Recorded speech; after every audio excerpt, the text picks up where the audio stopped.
not too long now.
Oh, hello.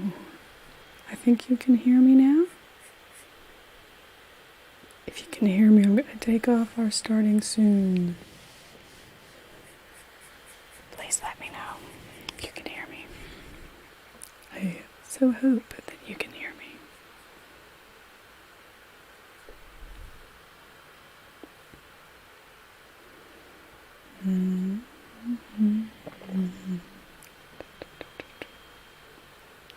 Hello.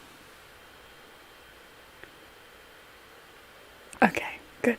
Let's go.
These are the buttermilk waffles that I made because of your votes on our live stream.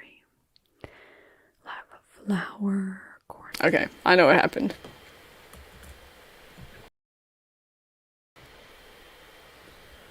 I think I figured it out now. Okay.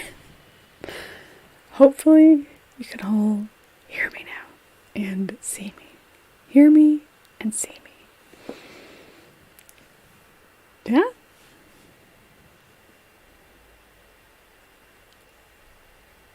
If you can hear me and see me, please let me know. Yes, thank you. Okay. We're gonna go back and we're gonna say hello to you again. I was saying hello to all of you and apparently you couldn't hear me. So, okay. Hello to Lionheart. So happy to have you back here again. Hello to Gigi ASMR. I don't think I have chatted with you before, so really glad to meet you and would love to know what type of ASMR you do. Hello Cece in Ireland. Don't have my Ireland map up right now, but lovely, lovely place to explore on map. I've never been there in person. And I love all of you talking to each other. It's wonderful to see the conversation being made between you all. Lots of different weather. Seems like everyone's dealing with. Hello to Alex Lancaster, and thank you so much for your feedback on my most recent video. I was very excited with that. It took quite a lot of work, and anyway, I have more about that which we'll touch on, which will also get into what this is down here, which is also a little bit messed up, but we'll get into that. So, let's get into that after our welcomes. Hello to Jakob Petersheim, or Jacob, and I'm not sure what the weird noise is. Hopefully we don't have a weird noise now, I'm hoping. And hello to Kaija Pollock. I'm not sure if that's how you pronounce it, but that's what I'm going with until you correct me. You definitely were not late, especially with all our technical difficulties. And hello to Kirsten Crum. She has been around she has been here since the Tingles with Flyby days, and so she is a veteran tingling. Lovely to have her here. And hello to Caroline Stanley. Thank you for letting me know when my audio was messing up. I really need to know. And Victasia, hello. Thank you so much. In our previous stream, when you were our greeter, it was wonderful to have you help with that. Govern relations, this is not pre-recorded. My starting scene is pre-recorded, but when you see me here, it is live right now. So, hello Govern Relations 411. Lovely to meet you. And hello to Gabriel A. Lovely to have you here. I also think I have something at the back of my throat. So when the sound goes this time, that's going to be intentional so I can cough and not deafen you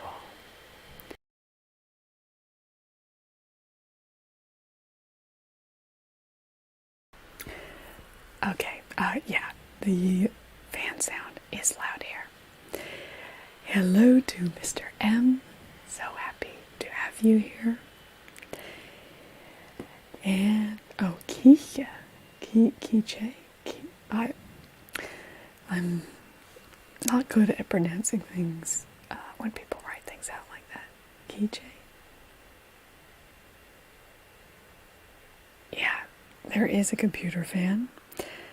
I can try and bring us a little more forward.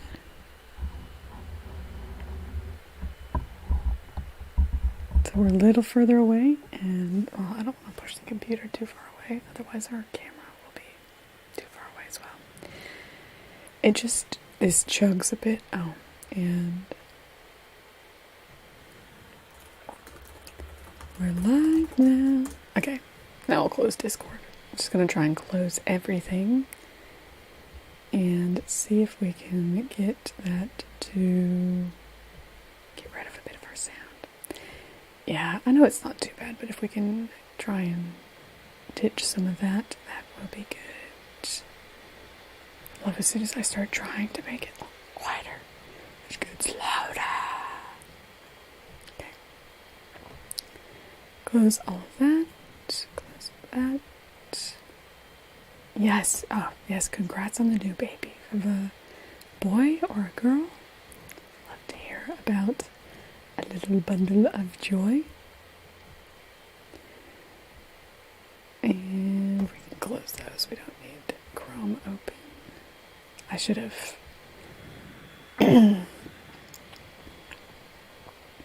closed these things before. I just get too excited to talk to you all. Okay, anyway. Oh, thank you, Alex. I really appreciate it. I'm so glad you enjoyed it. This earring doesn't want to stay. Yeah, so Everett, that's That's a very, it's a strong name, I think, Everett. So I'm going to tell you what this is. So, where do we even start? Where do we start, my tinklings? I put out my video, was it in January? Probably in January, where I was talking about how I want to go full-time as an ASMRtist on YouTube. And I promised a video about the 5 ways that ASMRtists can make money. And I haven't made that video, so I thought we could talk about that today. And so I guess some of you may know, some of you may not know. I'm currently in the middle of a master's research project, which I started last February. And it's a 2 years master's, so around February was around my 1-year anniversary. And I decided to take a leave of absence to really figure out basically how I want to go about this for the future. And hello to milk. But I just had some, did I have some milk this morning? No, I think I just had water. Anyway. So I started my leave of absence in February, and then my last day of my leave of absence is today. So I will be going back to full-time study on Monday, and I have spent the last 2 months doing a lot of thinking and planning. Not so much recording. Part of the reason I'd been probably 4 or 5 weeks into my leave. I'd barely recorded anything, and I really wanted to record something. And so that's where this European mountain ranges video came in. I thought, I have this time off. I really want to do something. So, I don't know if any of you know who Daniel Schiffer is. He has about 2 million subscribers on YouTube. He's not ASMR. He's more of a channel for people who want to be filmmakers or do product commercials, that sort of thing. Anyway, so I found him, and the thing that I've had ambitions to do, I guess, a little bit more cinematic styling in my videos. And he was able to do it handheld, which then means you don't need any cinematic video equipment, which is what this is down here. We'll get to that in a moment. And so I wanted to try it out. So I enlisted my love to be my camera operator, and I did that and then combined basically free stock footage, recorded my audio separately, so that video took me basically 2 weeks full time to do. But I was really happy with how it turned out. I guess one of the things that I became aware of through my exploration over the past 7 weeks,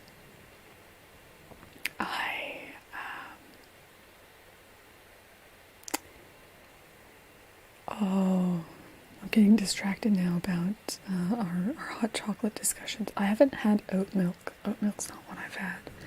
I have had almond milk, which is alright, and I love cashew milk, but it's very decadent and rather expensive, I think, so probably a little too pricey for me, but cashew milk is wonderful.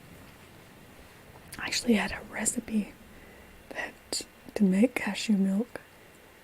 Oh no, it was macadamia milk, because it was native Australian cookbook. So, anyway,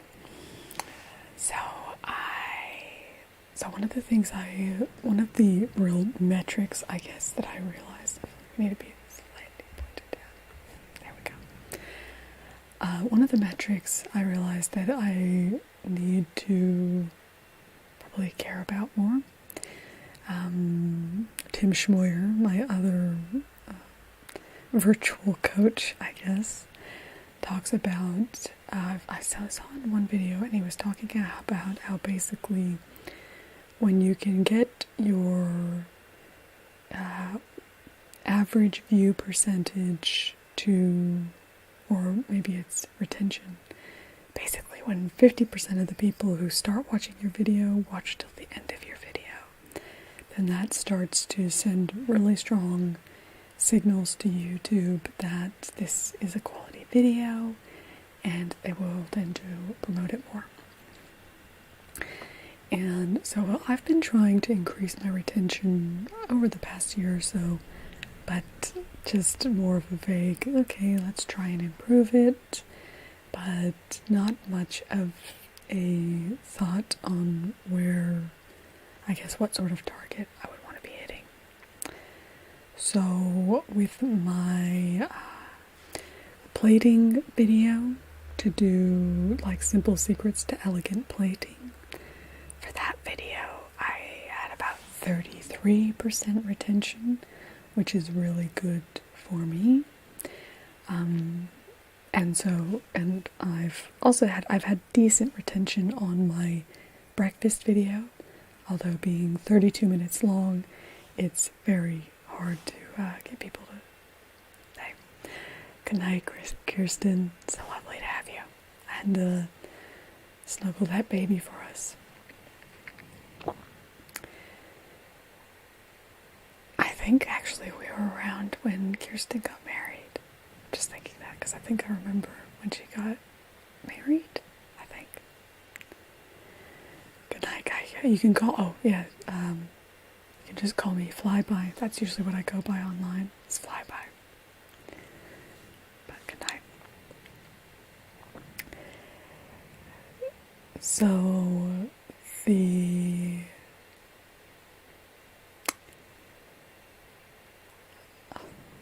I am so easily distracted. This happens to me in real life too. Anytime I get really annoyed with my love when he interrupts me, because I lose my train of thought very easily.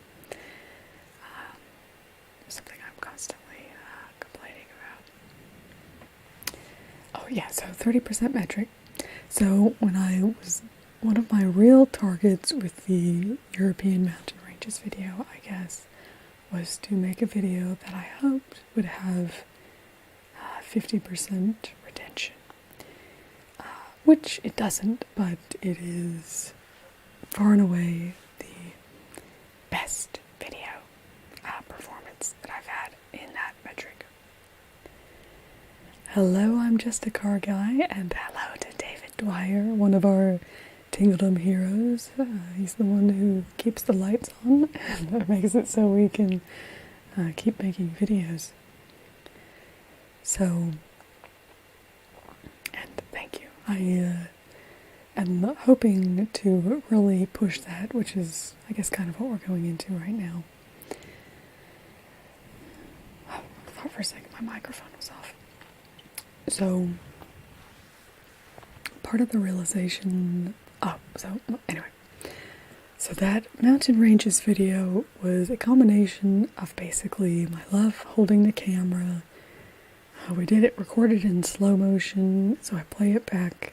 Well, I recorded at a high frame rate, play it back in a slower frame rate, so that slows it down, and then I recorded the audio separately. So quite a intensive workflow, but I was really happy with how it turned out. The problem going forward with that, I was hoping that perhaps I would be able to continue to enlist my love to be my cameraman, but I think I've spoken to many of you, my love does have quite severe mental health issues, and it's very unpredictable is the biggest thing. And so if I wanted to record a video and enlist his help, there might be, one day when he could help me the whole day, and there might be one day where he didn't really feel like he could help me at all. And so for me,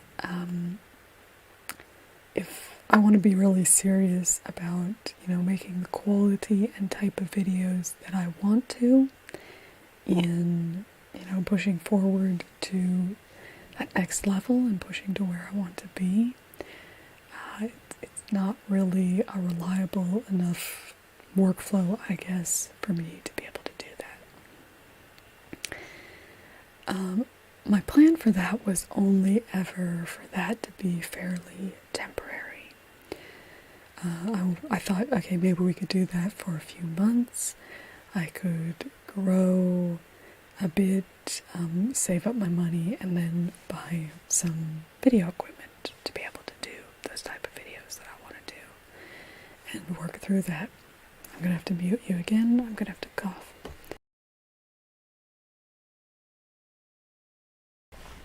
Hello, Sophie. Lovely to see you. And so that's when basically I've come to, so my initial plan was to get, there's Edelchronis' brand, there's a lot of people who use it online. It looks very good as far as movement goes, because basically as I've been looking through, part of what creates that really cinematic feel is generally, quality lighting, which this camera can't really pick up. So my lighting today is a bit ho-hum, but, this camera is really not that good with that. But my DSLR is much better. Is quality lighting and then moving the camera. The camera movements are what drive a lot of cinematic, like the feeling of cinema, and create interest and help immerse you in a scene, because in our lives, while we, right now I'm sitting statically, but a lot of the interesting things that happen in our lives happen as our eyes, sweep across the scene. I can sweep around this room, and that's, a movement that a camera could make with basically appropriate equipment. So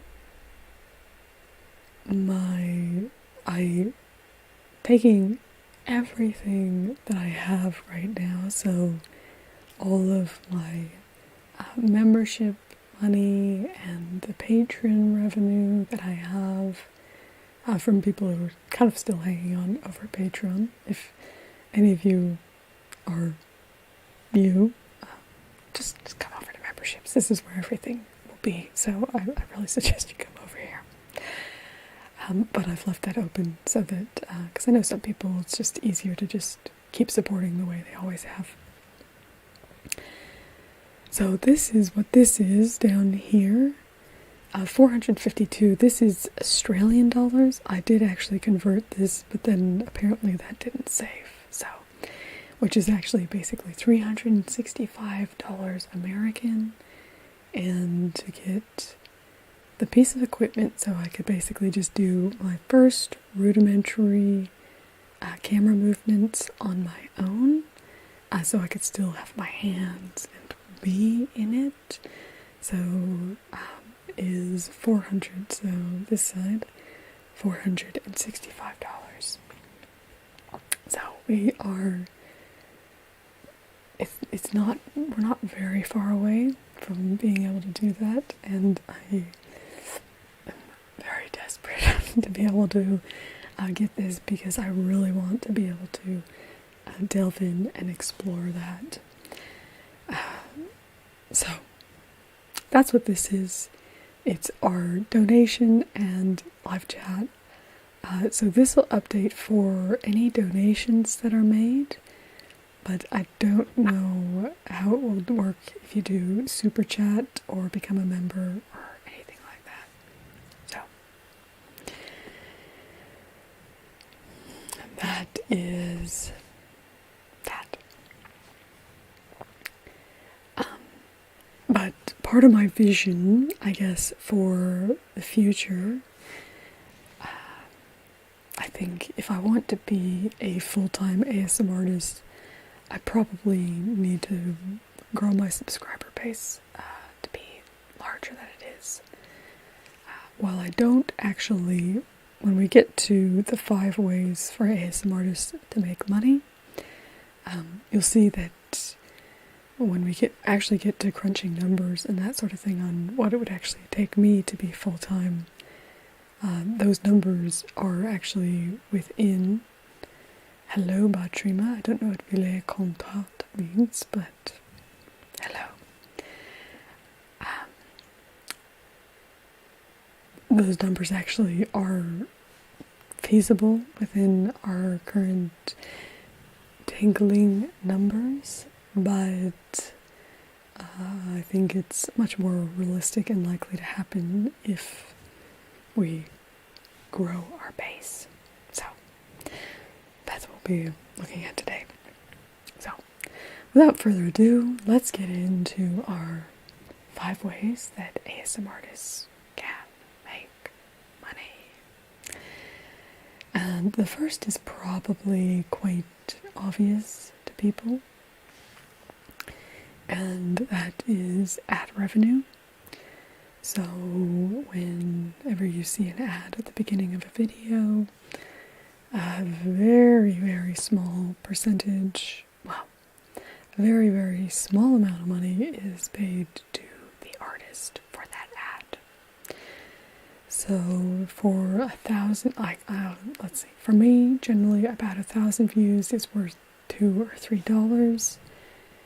That doesn't mean that it's generally because, some people have ad block or there aren't ads shown to everybody. But if we divide that, so that's, 0.3 of a cent for every single view that you get is about, how would you look at it? So obviously with that, you need very, very high volume in order to make very much money. This is why, someone like Gentle Whispering, GBASMR, those sort of people, they are able to make a living because it's just, they have such huge viewer bases that ad revenue does a bit. GB obviously monetizes in a few other ways as well, but I think for Gentle Whispering that's pretty much what she does. She's done a couple others, but by and large I think that's what she's doing. And potentially you're eating ASMRtist and all that. I'm not really... If you kind of think about ASMR, there's basically 3 main types. So you have eating is kind of its own type. You have sounds ASMR, where there's little to no talking, or triggers ASMR, I might consider it. And then you have a bit more talking ASMR, but for me that covers, educational ASMR, role plays, and rambles, basically.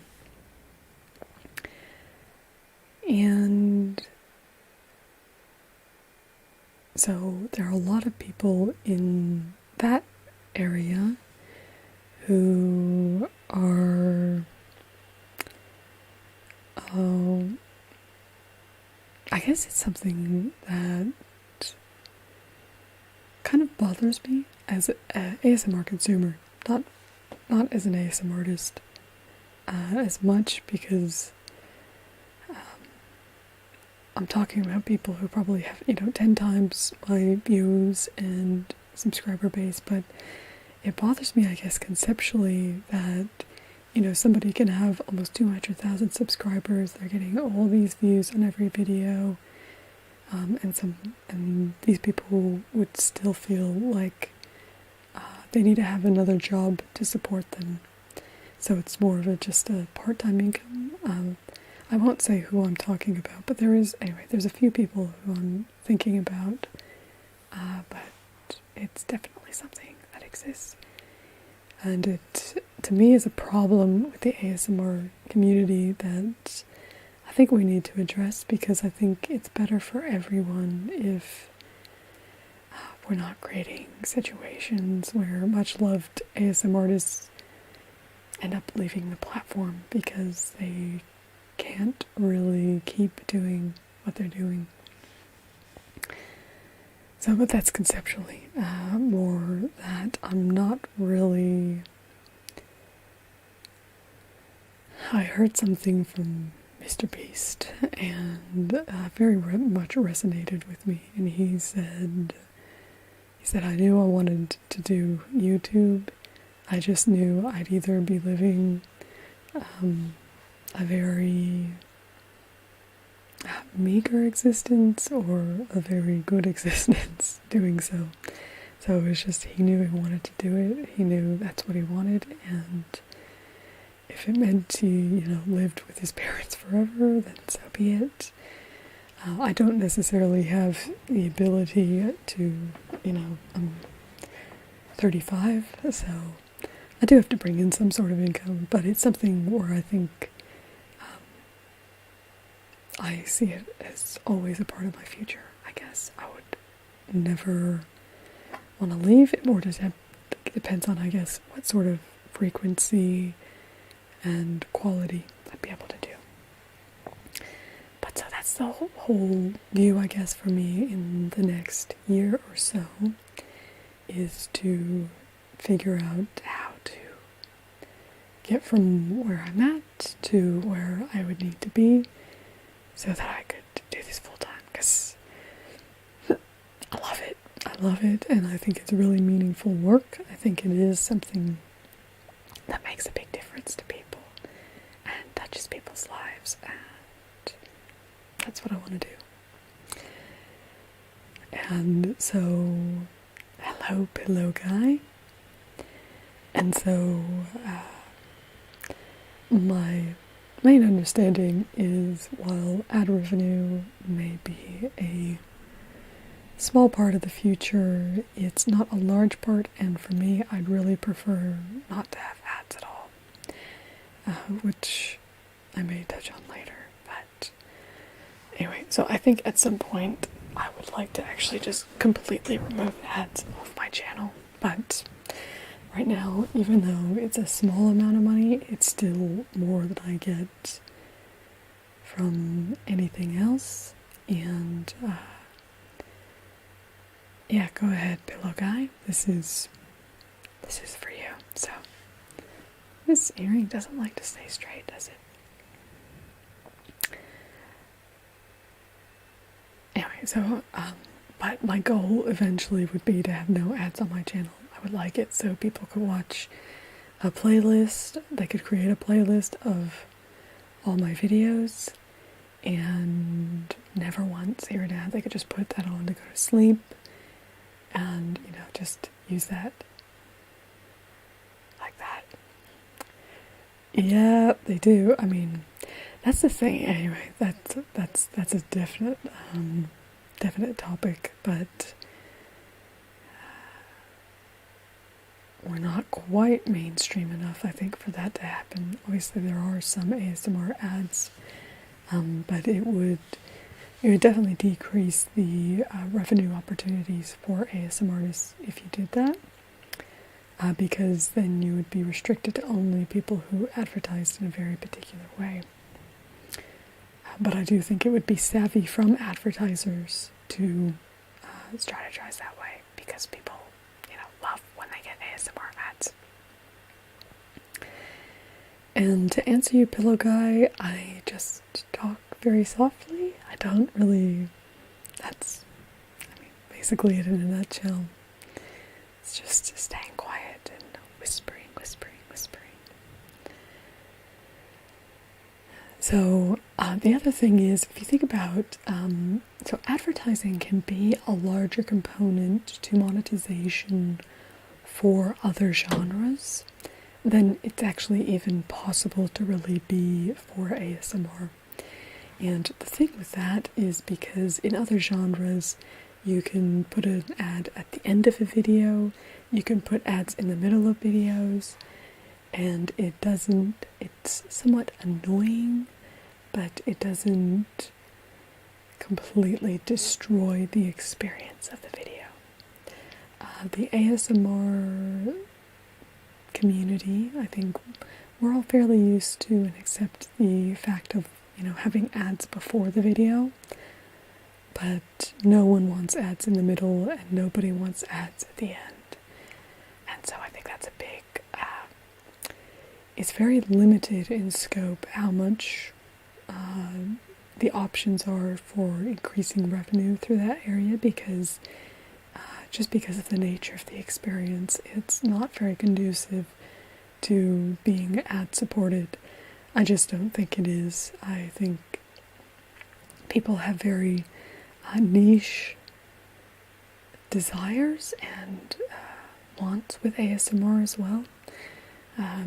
There are very popular ASMRtists, and obviously they're catering to a large crowd, but I think a lot of people, their favorite ASMRtists are not popular ASMRtists. I think a lot of people, their favorite ASMRtists are smaller ASMRtists. It's because it's a very unique and personalized experience, and so people experience it in different ways, and different people trigger off ASMR for different people.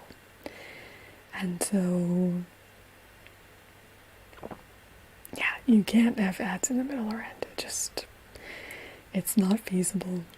And for me, I don't like, this is kind of me being a little, as an example, for the first 3 or 4 years of my channel, I didn't monetize at all. And it was a big, big decision for me to add ads onto my channel, even just those ads at the beginning, because I don't like to advertise, I guess. And that is one thing, and I also didn't want to do anything to impact the experience, but I hit a crossroads and I thought there's a lot of other things I would like to be able to do with my channel if I had a little bit more money, and it may be worth it to monetize just to be able to, get that little bit of extra money. And, that money has made a difference over the years. And part of the reason, I would only be able to do half as much as I've done without it. So, our background here, things like that. But for me, it's not really it's not a compelling monetization strategy, because it's just,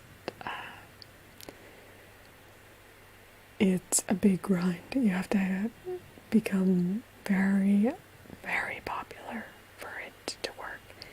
And I guess, part of my thing with, me going full-time and that sort of thing is I would like to create something that it's not just, take me to the top of the mountain, but I would like to, I guess, find a way to do it where I feel like I could encourage others along with me and make other ASMRtists feel like it's actually, a viable thing to do. And not gonna lie, my biggest, most audacious dream is that, I can become full-time and, show how it can be done. And then encourage Whispers in Bloom back on the platform. She's my all-time favorite ASMRtist. Nobody does videos like she does. She's a very unique content creator. And she's been off the platform for almost 4 or 5 years. But I want to encourage her back. If, even better would be if I could pay her to come back. But we'll see. So that's that. So the second thing that you can, so the first thing is ads. obviously, I think it's a minor component. I think it's the major way that people are actually making money from ASMR right now. I think it's probably the number one way. But it is not a lot of money, particularly for our niche of ASMR, which is a larger niche.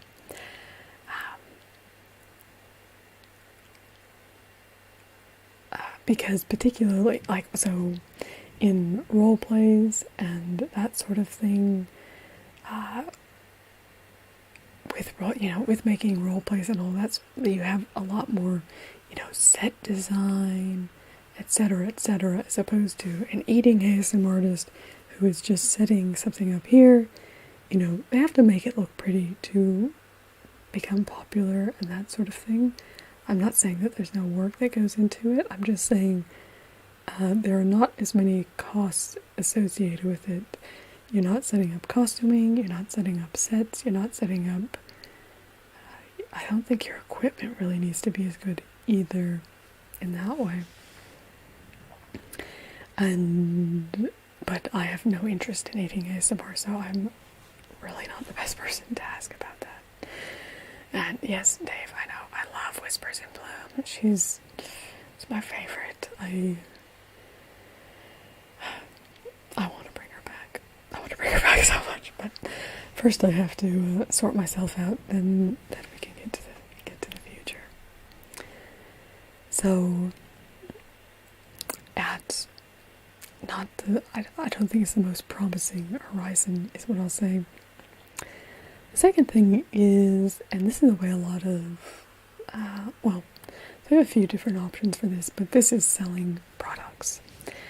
You can sell products as an affiliate, so, I could put up an affiliate link for a globe like this, try and convince you all to buy it, and then if you buy it, then, it makes the money that way. Or, you can create t-shirts, merch, all sorts of things like that. Which is actually, it's probably a promising way to make money. People love tangible things, people like things that are actually, touchable. People are used to paying for things that are like that. The only problem that I have with that is I am a conservationist. I've just studied conservation. It's really interesting because if you don't know my story, I went to conservation more because my love has an interest in it than I do. My sister had an interest in conservation as well. And, oh, thank you, Oz Hernandez. Thank you so much. And,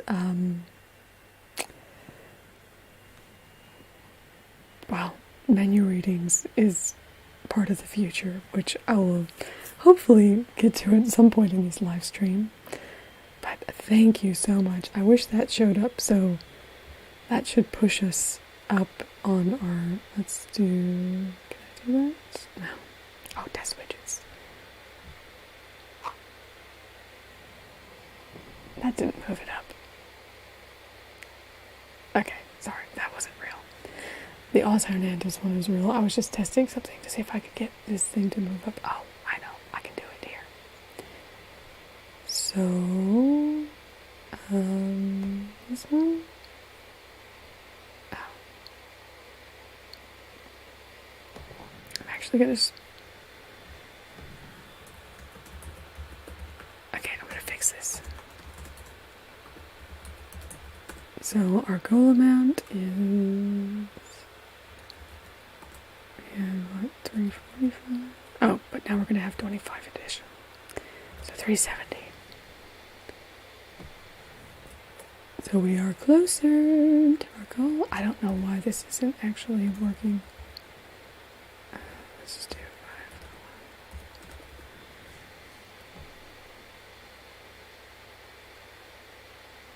5. Okay.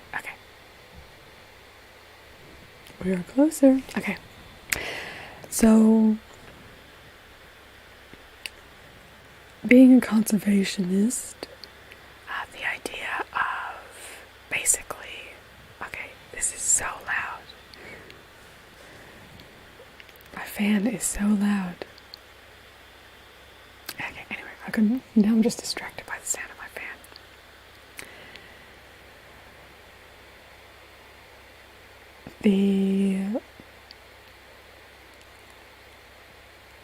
What was that? Distracted by my fan, distracted by my super chats, which is good. Thank you, ASMRtists. I'm loving to be distracted. Actually, I'm just gonna cut where we are right now. We'll come back to this conservationist topic in a moment. But I want to tell you what my plans are for the future so you can know partially what your money is going to be going towards. So people who love menu readings, this is definitely for you.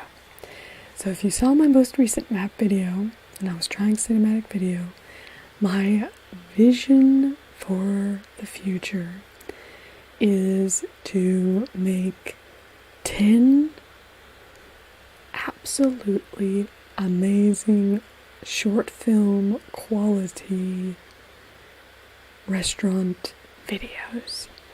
So you might, come into the restaurant and I might just be setting up. Yes, thank you. And thank you, Dave. Such a big supporter. Been very consistent. He's been here basically since the beginning. So he's amazing. So what I want to do is basically, I don't know if anybody's seen the Made in France Tingle Tailor video. I watched that video. I loved the cinematic open. And then when it gets into the actual video itself, it's kind of standard. It didn't really draw me in. I guess his personality and voice didn't do it for me. But that 2-minute cinematic sequence at the beginning was amazing. So what I would like to do is a cinematic sequence. Oh my goodness, Oz Hernandez. Oh, that's so sweet of you. Thank you. Okay, let's put it up. Let's put it up. Oh, you're so sweet. That is so sweet.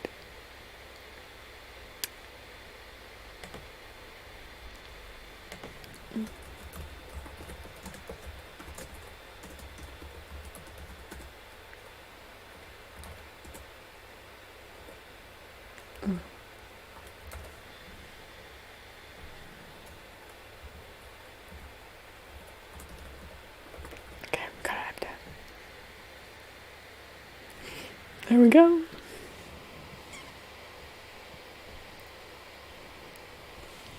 Oh, yes, thank you so much. We are going to name something for you, which is, that gets into our rituals. But anyway, we may have to name our piece of equipment after you. It's part of what I want to do with my Tinkle Them Heroes is name a piece of equipment off of each of them. So my idea is to do this full cinematic sequence in a restaurant. And I want to do 10 of them. It'll take me a little while to actually build up my cinematic skills. So I'm not saying that the first restaurant videos that you see will be those, but it is definitely what I'm heading towards. What I want to do is bring this, what do I say? Cinematic. Anyway, so I'm imagining you coming into the restaurant and then maybe I'm, setting a table or something like that. So you might, pan across as I'm putting silverware down and that sort of thing. And then I will, meet you at the thing, walk you to the table, I don't know exactly how I'm going to get all of these shots. That's part of, the fun. But my other idea is eventually I'd like to actually change this around and build a little mini restaurant right here in my studio, so that we could actually have a few tables behind me, get the table that you're at, and basically I'd like to be able to shift this around so we look like we're at what I'm going to term the ASMR restaurant. Which also gets into part of the whole reason that I started my ASMR channel back in 2013. It's actually just a couple days past the 8-year anniversary of my very first video. So, 8 years, it's crazy.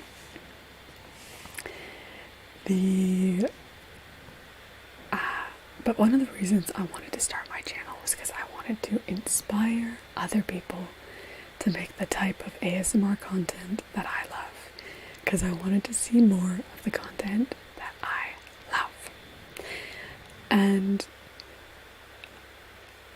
it's something that, and I guess there's a few other things, so ones that I think about that I really like to watch. I really like to watch like real estate role plays, interior design. I like fashion design and that sort of thing as well. But I guess the interior design, real estate, that sort of thing, but menu readings, yes, are the number one for me. They are my absolute favorite type of video. And I feel like it's unknown and people don't know about it. I think everybody who makes role plays should be making menu readings. And so part of it is I've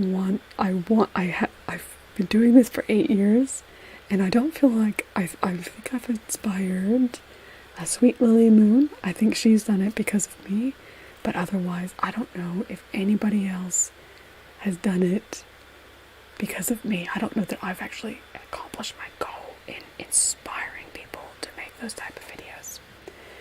Hello, Bear Noah. I am doing wonderfully. Oz Hernandez 14 has made it so we are getting a beautiful, beautiful slider. So I'm going to be able to make wonderful restaurant videos. So big thank you to Oz Hernandez. Hello to Human Ajit Hirani. I am super excited. So I am doing great right now. 6:15 a.m. Where are you? Must be that direction, because I'm in Australia. So in Perth it'd probably be about 9:30, so you'd have to be more that direction, more west of me. But yeah, so I want to go to the cinematic, I want to do a cinematic shot in the restaurant and just take us there and build a mini restaurant eventually in here will be the goal. But first it's just to figure out, I guess, what I'm doing with those cinematic videos. I am good. Very, very good. We've just reached our goal for cinematic video equipment thanks to Oz Hernandez 14, so wonderful. Where in the Middle East are you, Uman Ashi Terani? And good morning. Most people, it's nighttime who are in here, I'd say, so it's good to have another morning person along for the ride as well.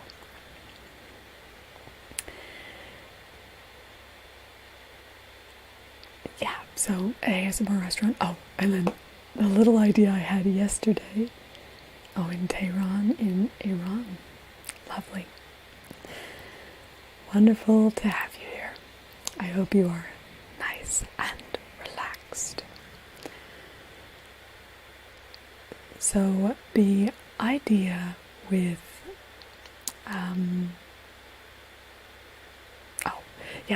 yesterday, one of the things that I had an idea for is to do if you've heard of cat cafes, you know, where they have cats, so you can kind of pat and they're around and you can watch them while you're eating or having a drink.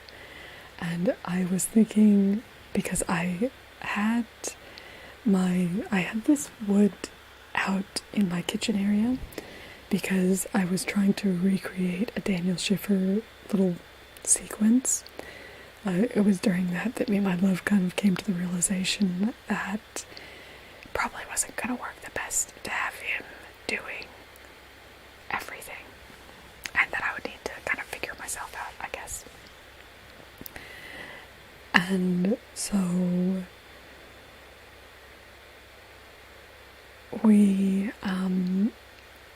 but I had that out there. And then Jill Brookie, who is my pet brush-tailed possum, for those of you who are brand new and don't know, he is so cute. I should have a picture of him, but I don't.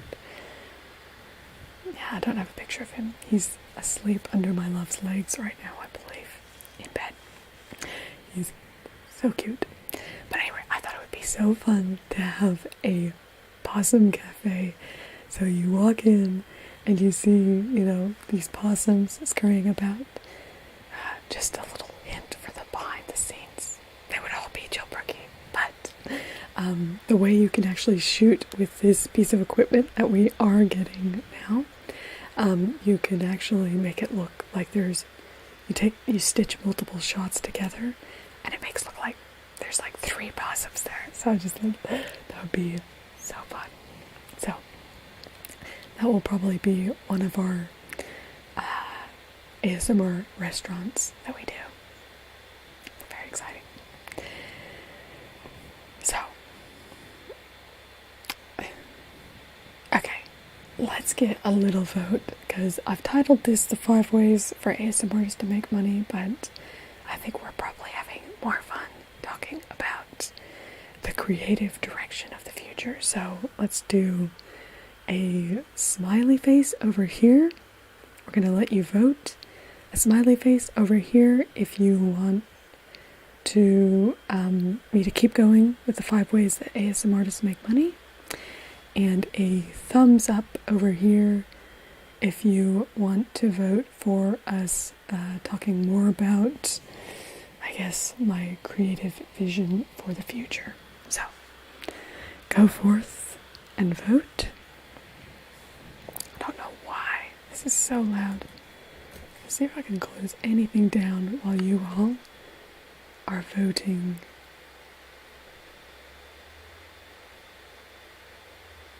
Yeah, it's just Streamlabs.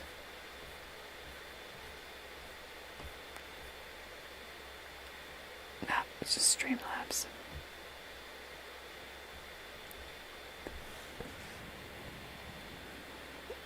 Maybe everyone's fallen asleep already.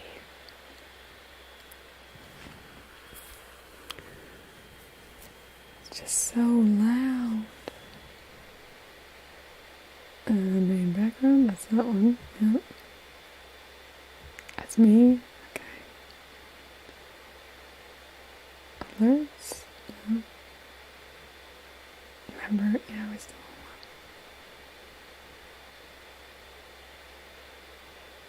Is it just because I have all these up? I don't really know. Thumbs up. Okay.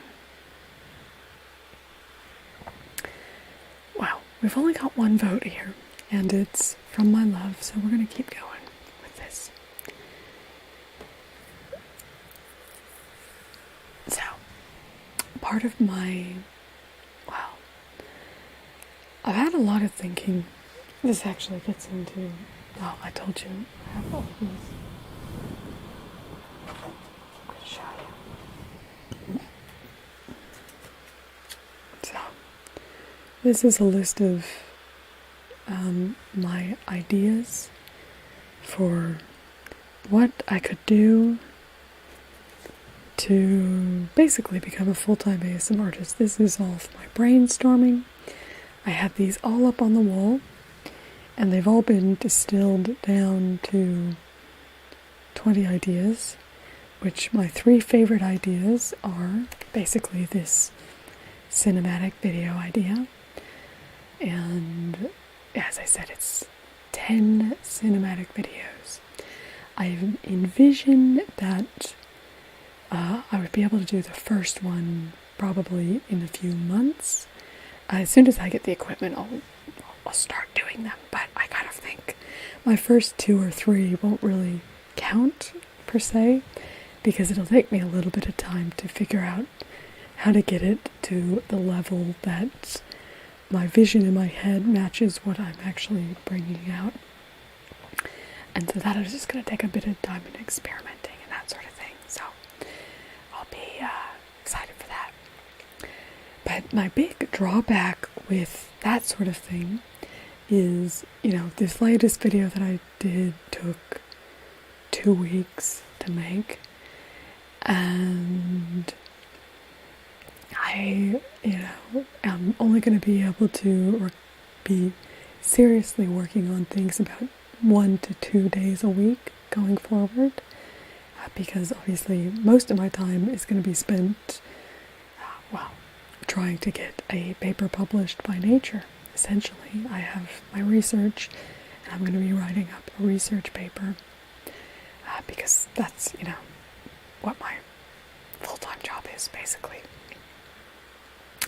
So I'll have a day or 2 a week to be working on this, so I think I'll probably be able to put out 2 videos a month is what I'm thinking with that sort of thing. But I don't want to lose touch and connection with everyone. Being able to talk to you all and connect with you all is such an important thing to me, and it's something that's so valuable to me.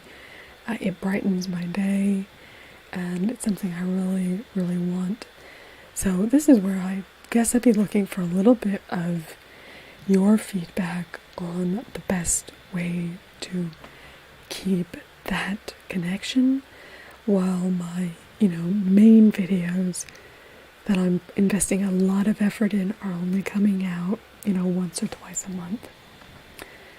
So I've had a few different ideas, so let me know what you think about these ideas. I would love this to be a conversation. I'd love to hear your thoughts. Even if you're brand new in here, just tell me what you think. You're here, so it's your opinion that I care about. So I've had thoughts of potentially doing some shorter content, like quite short, more like 30 seconds to a minute, and we could do things that are more, community focused, me, shouting out people, like, oh, this is my favorite comment of the week, and we could just do a little video about that. When I get my new piece of equipment, I can show that off, I can name it after somebody, just little things like that. And then at the same time as I'm making these videos, I think I'd like to do some behind the scenes as well, to show you, I guess, what's going on elsewhere, so we can try and eke a little bit more content out of all of the work I would be doing. So potentially do maybe a video and a behind the scenes video as well about that particular video. So that's part of my idea with that.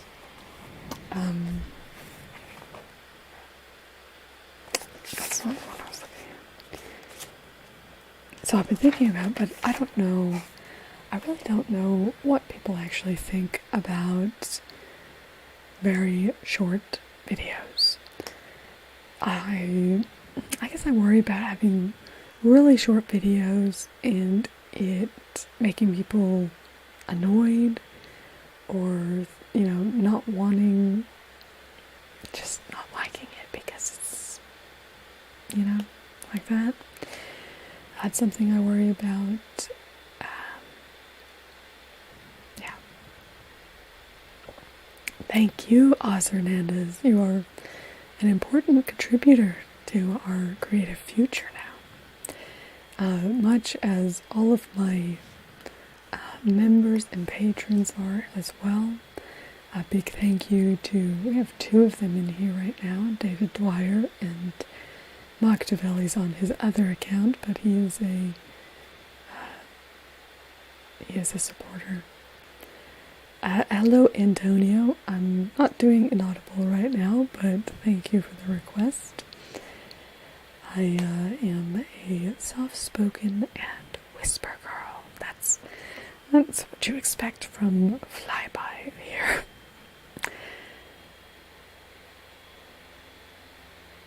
Oh, thank you, Ariane, Ethel, Lauren.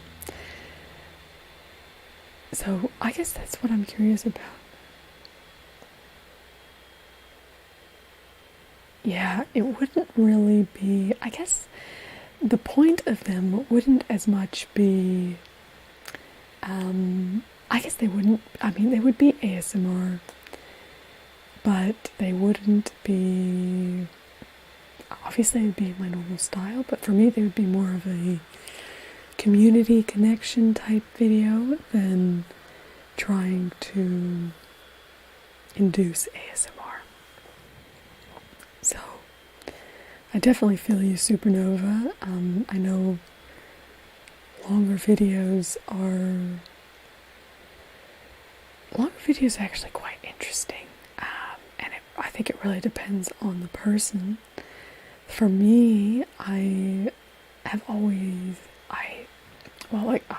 everybody knows I love Lady Green Eyes, yeah?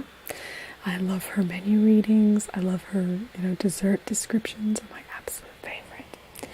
And the really interesting thing is that I've noticed with myself is that while I tend to enjoy the longer videos,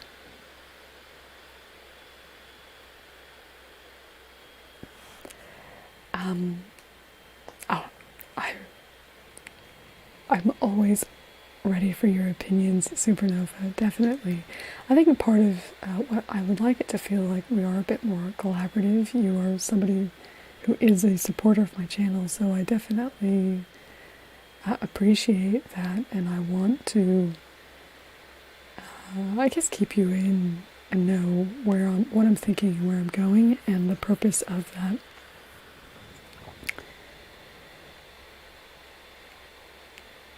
The thing that I have about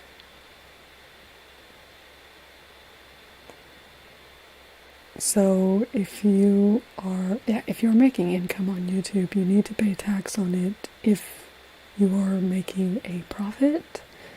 I spend all of the money that I get right now goes directly back into my channel, so it's not considered a profit because I'm not making any money.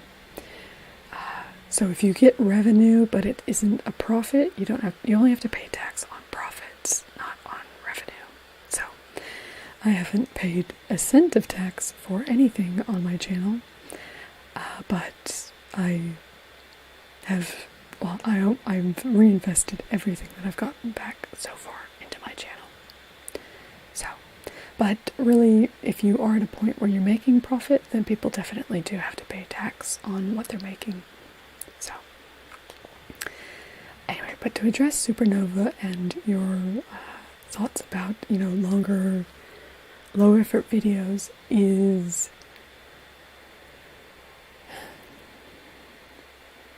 just to put it bluntly, I guess, let's just be completely blunt here. I've done those type of videos. I've done a lot of them, and it is not getting me where I need to go to be able to be a full-time ASMRtist. There's a very, I guess I have to have a very specific and measured strategy about how to grow, to get to a place where I can sustain myself, because if I can do that, then I can basically branch off into anything, and I'll probably bring along a lot of my viewers with me as well. If I've done, and that's a big thing for me. I've done a lot of atlas flippings. I've done magazine flippings. I've done those sort of things, and they aren't giving me the results that I need to be able to actually be able to do this full time. And that's a reality, I guess, that I have to grapple with. I've also had very unfocused content in a lot of ways. The reason I'm really keen to focus on this ASMR restaurant concept is because if people...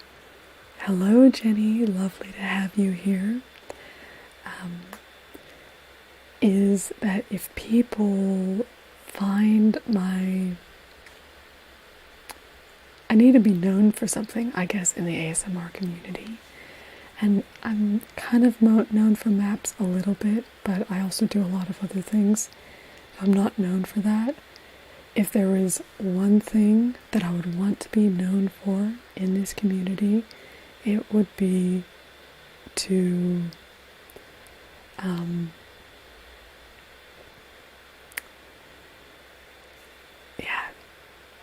Oh, yeah, no, I definitely feel you on that, Supernova. It's more so,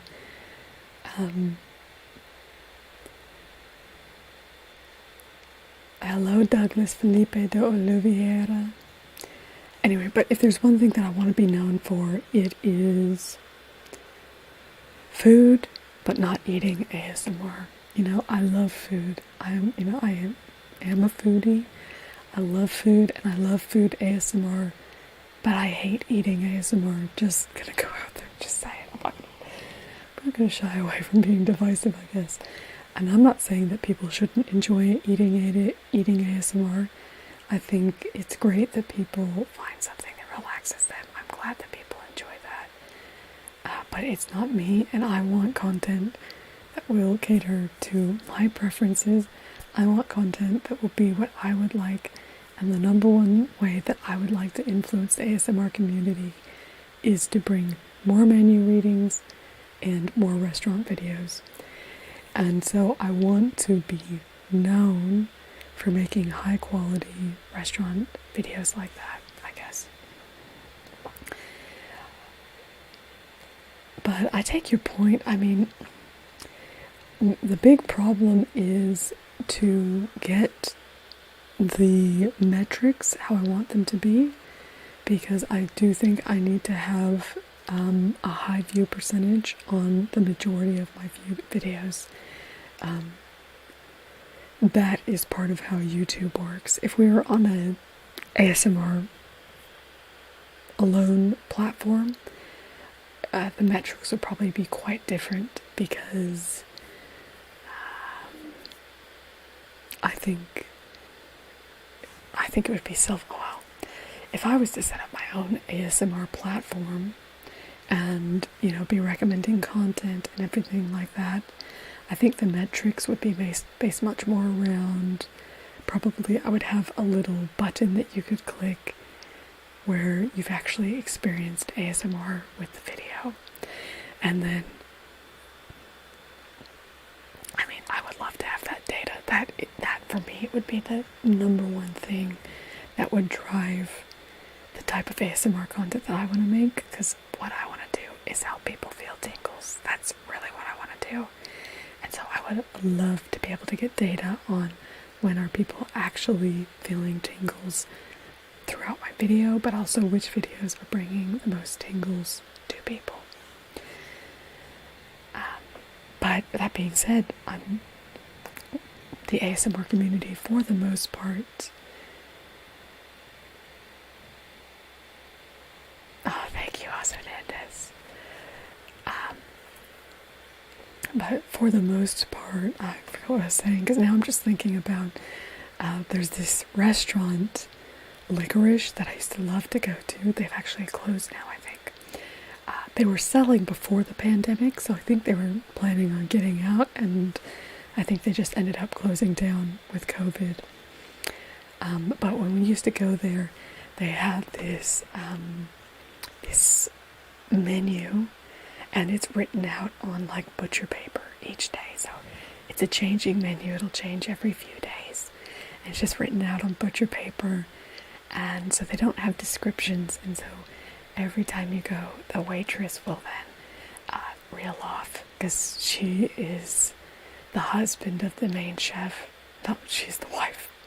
It's a husband and wife combo, and so she's usually the one waiting on the tables, and so she knows the dishes intimately in and out, and so she'll describe them, and they just sound so amazing. And one of my favorite experiences is to hear those descriptions of the food and then have that food brought out to you. It's amazing. But anyway, as I was saying, so part of the realities of the present is that the ASMR community, for the most part, is on the YouTube platform. There's not a lot of traction on other places for ASMR content.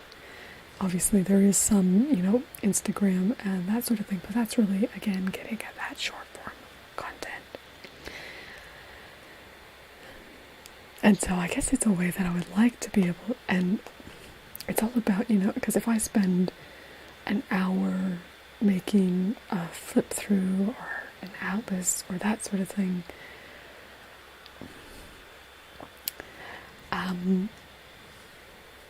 it's the quality is not going to be where I want it to be, because I want to have a reputation for, menu readings and ASMR, but I also want people to know that when they are coming to my channel, they're going to get high quality content, whether that be short or whether that be long.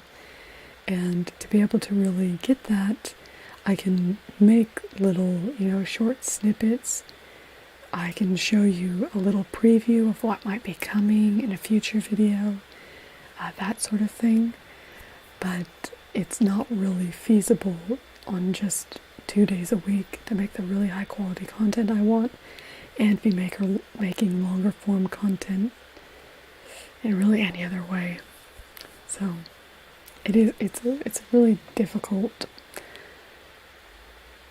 position to be in, because I want my content to be consistent and I want it to be quality. I want people to know what they're going to expect and know that they can expect really amazing content from me as far as visually and the sound design and everything like that. So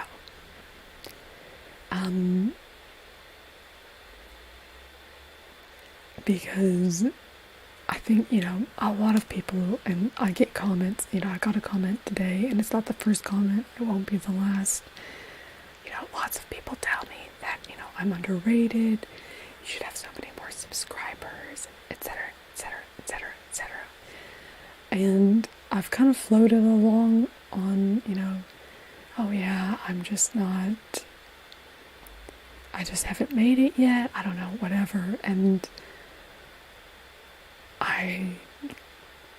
I'm not going to be thinking like that into the future. I'm going to think that people love me, and I'm so glad for that. I have 13,800 amazing tinklings who are along this journey, and I am so glad to have everyone there. But if I'm not creating content or not creating an experience or not creating a channel that is appealing to more people, or, that's not growing my subscriber base, then it's not good enough to do that, and I just have to accept that that's the case. Lots of people say I'm underrated, I should have 1 million subscribers and that sort of thing, and I think if I create the vision, if I create the type of content that I envision doing, I think I will get there, and I think I will, is basically what I'm saying. My little mantra that I've had to myself has been, be so good they can't ignore you. And so that's what I want to do. Be so good they can't and won't ignore me. I want to be known in the ASMR community. I want to be known and respected in the ASMR community.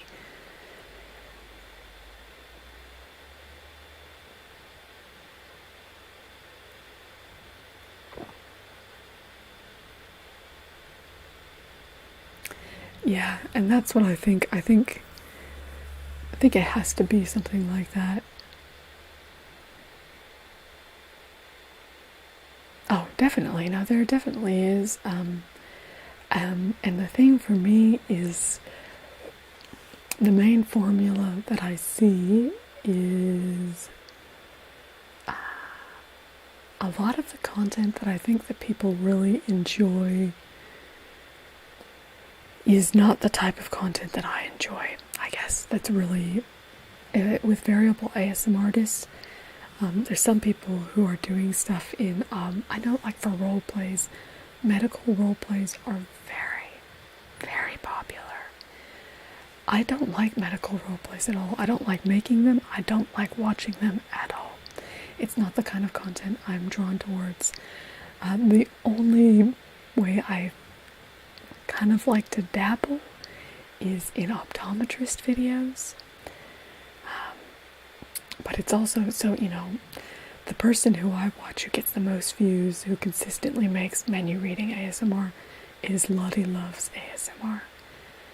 But her highest view count videos have nothing to do with that. They have nothing to do with any sort of roleplay. They're a tapping video or whatever, things that I don't watch at all. Because I don't, and I'm not to say that she's not, she's not a low quality channel. She has good lighting. She, does decent green screen and that sort of thing. But it's, I guess if I was to model myself after anybody of the sort of experience I'd want to create, it would be Latte ASMR. She'd be the biggest one because she does actual sets behind. I want to have actual sets. It's just something. I mean, the first thing is I like to have creative control over my vision, and so I like if I can build my own set, I can build how it looks. I have control over all of that. Yeah, no, I love Lottie, but I can also understand from her perspective why she doesn't make more menu readings, because they're not her best performing videos.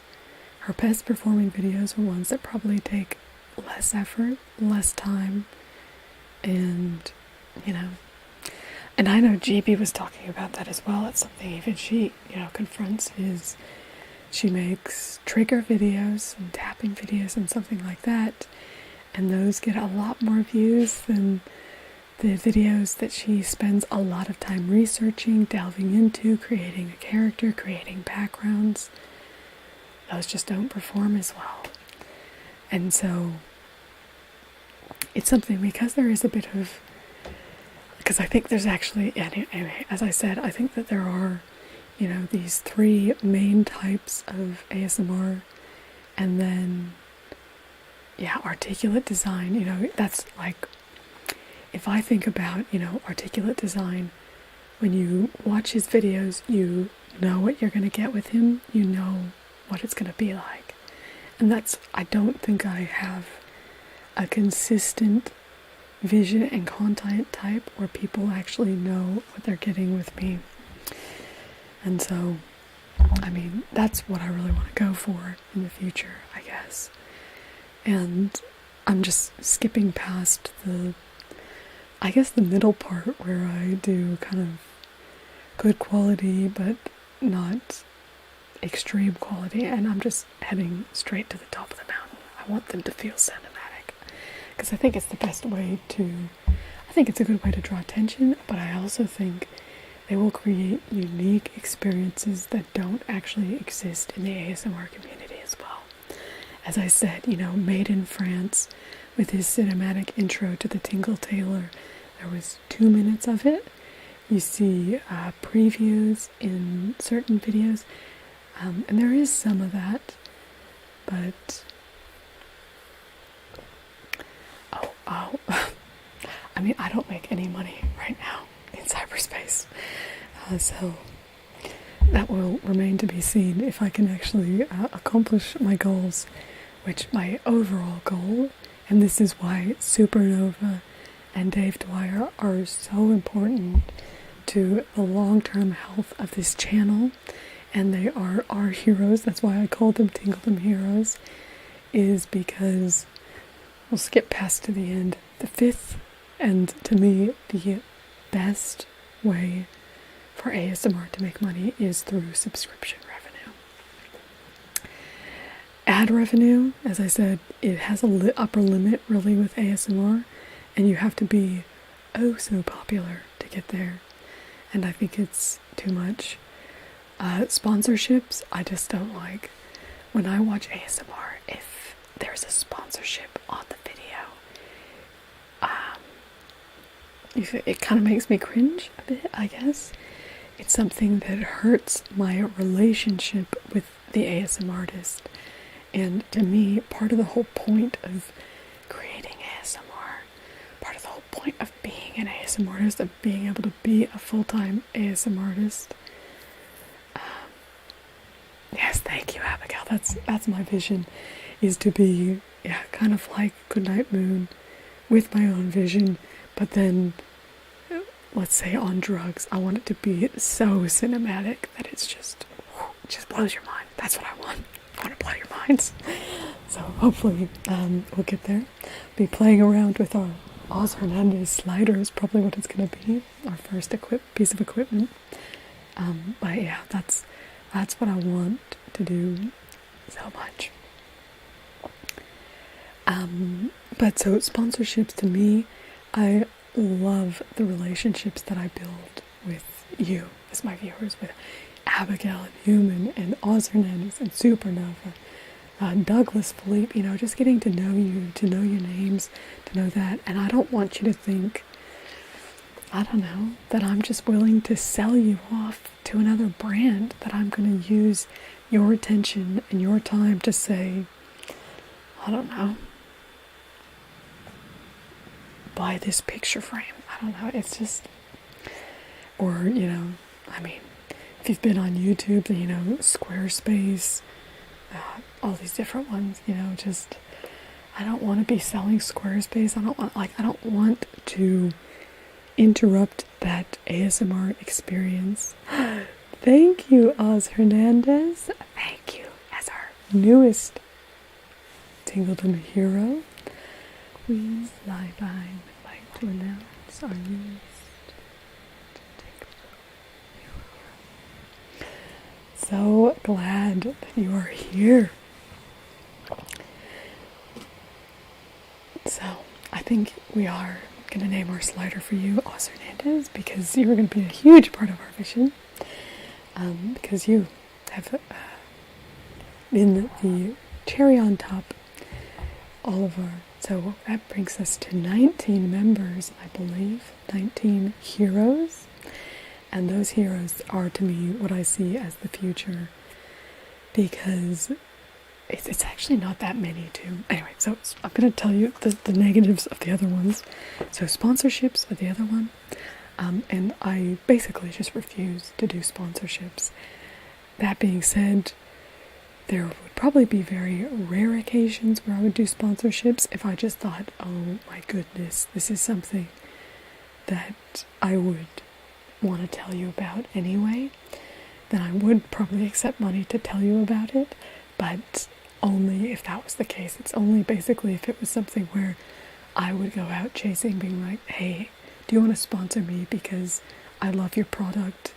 I want it, I think about, potentially like sleep phones, or, something that's really catered to the ASMR experience, or something that just is just great for what we're about and for helping you relax and help you get tingles.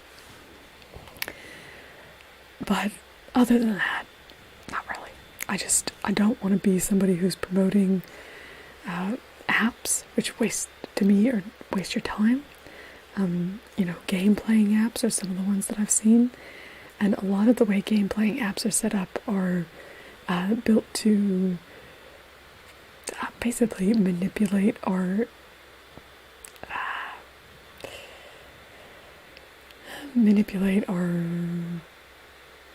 what was I gonna say? Addictive. So our propensity to be addicted to certain things. So addiction to the game and playing the game. was just thinking it, and I was like, oh, I brought this in for just this opportunity.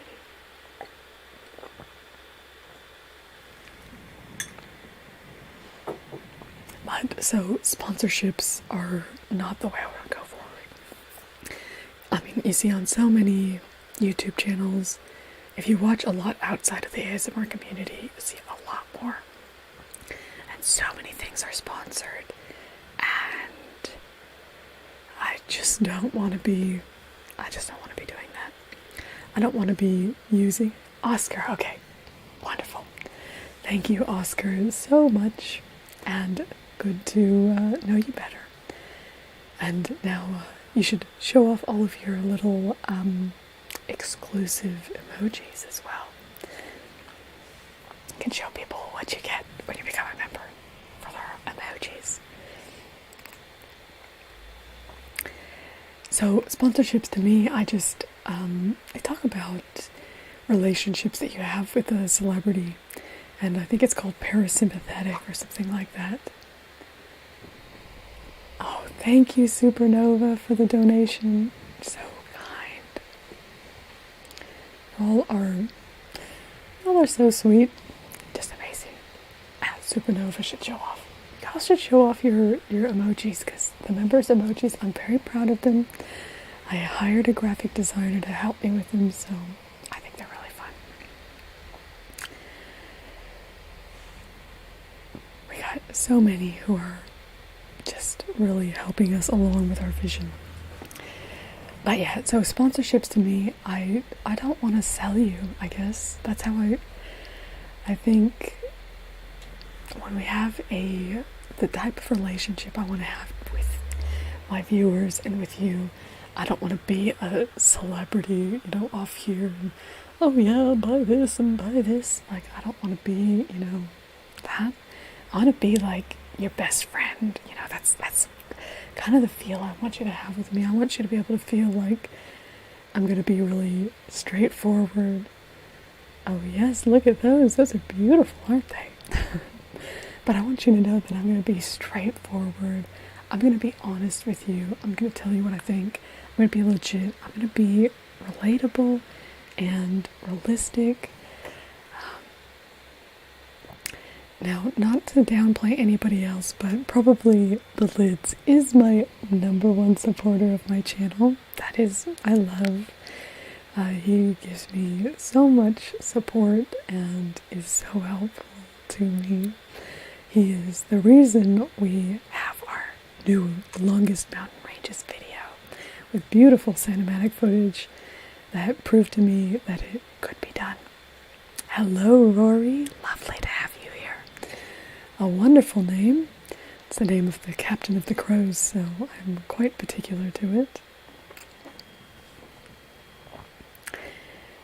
Is it easy living here?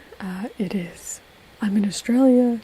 We've handled COVID so well, and it's wonderful. It's great here. But anyway, so sponsorships, I don't want to do sponsorships. I don't care if people want to offer me $1 million to do sponsorships. I don't want to do sponsorships. I care about the relationships that I have with you all, and to me, that is not, that's not up for sale, I guess. Hello, Luis Gustavo Costa. And I don't know who CR7 is. I do know who Messi is, but I don't follow soccer. I follow Australian rules football, which we may have a celebration cake. Oh, no, we will have a okay, so we're going to do celebration cake on Sunday. Meaning it'll come out after that. I'm going to make it on Sunday. We'll be celebrating our equipment goal being met, and we will also celebrate, what else am I celebrating? Oh, hopefully we'll be celebrating a grand final win by the AFLW Crows. It will be their 3rd championship, or premiership is what we call them here in Australia, in 5 years. It'll be so exciting. Anyway, but so we will have a celebration cake. I have it in the freezer already, so now I just need to make it. But yeah, So hopefully it'll be a crow celebration cake as well. So anyway, sponsorships are, as I said, I'm not going to say that I would never, ever, ever do one, but I would say I would probably only ever do 0.01% of all potential sponsorships, because it would have to be something that is completely perfect to me. You know, it just has to be, basically, if you were my best friend sitting right here, I would still be like, oh my goodness, have you heard about this? You gotta know about this. It would have to be something like that. Are you in Sao Paulo? Welcome. Thank you for stopping in. Hopefully you're subscribed so that you can check out all of our new content and we'll know when we're live. Speaking of which, we'll need some more subscribers. We haven't got any subscribers out of this stream. Oscar sharing our lovely thanks emojis. There we go. These are our exclusive emojis Oscar is showing.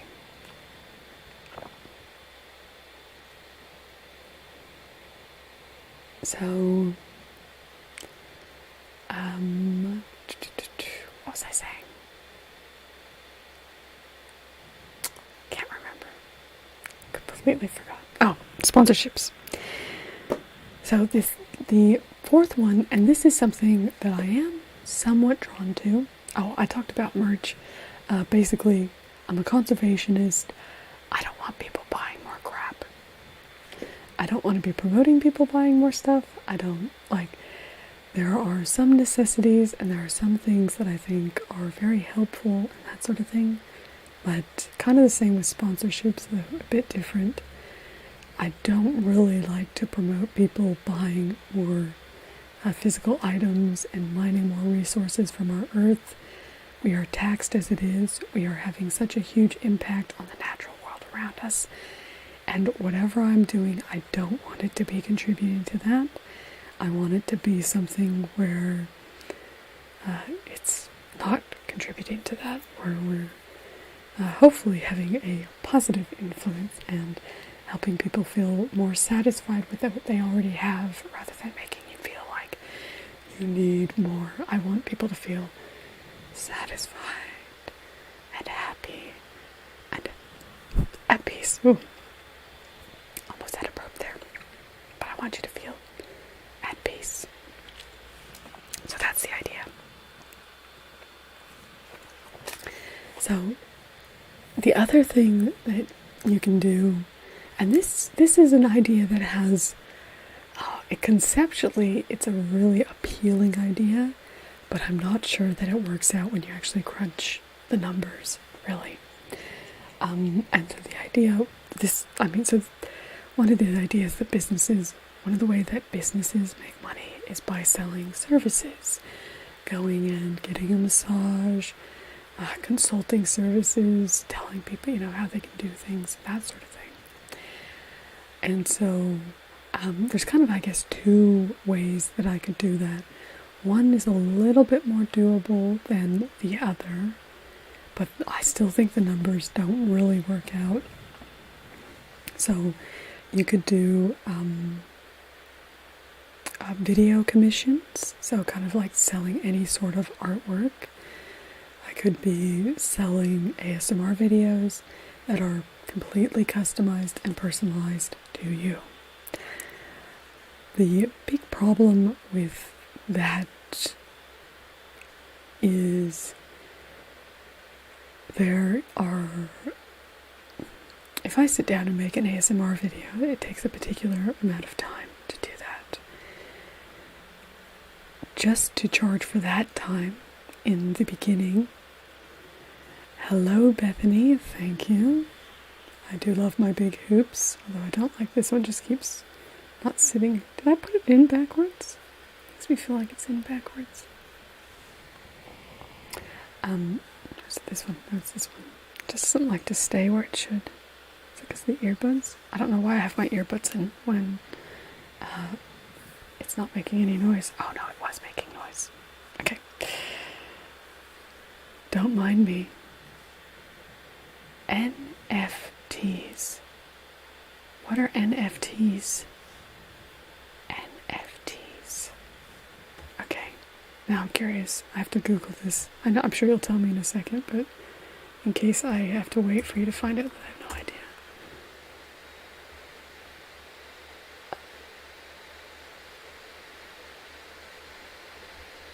Therefore not.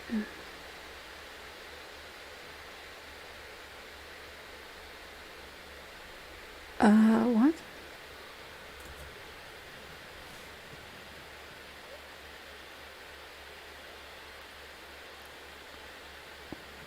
Agripape cop.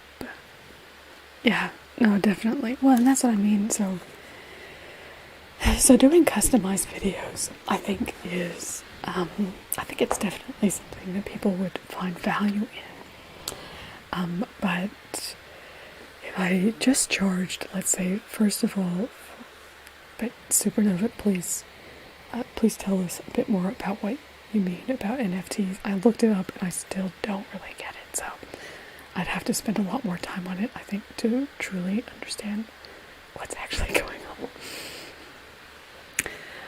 on. Okay. Well, I'm glad it's a joke then, because I was like, oh, if there's an actual revenue potential here, maybe I should try it. But yeah, if you're just joking, then I probably won't. But yeah, so making a customized video would be something, could do. But as I said, I feel like it would be, I just don't feel like the numbers work out. I feel like I would have to charge too much, which I would feel bad about. And so then it feels like it would be really exclusive, like too exclusive. Me, I'm all about the people. I love you all. I want you all to have a part of things. And so I don't like things that are prohibitively expensive. It's not really what I'd like to go for. So that's one. The other one is a little more promising because I think because there wouldn't be so much prep required than doing a one-on-one session, via Zoom, that sort of thing. I definitely think there's potential in that. But again, it's something where it's, it would depend on what the demand is like. If I don't have enough demand for it, and if I'm constantly trying to, fill up the sessions and that sort of thing, it also then takes me away from making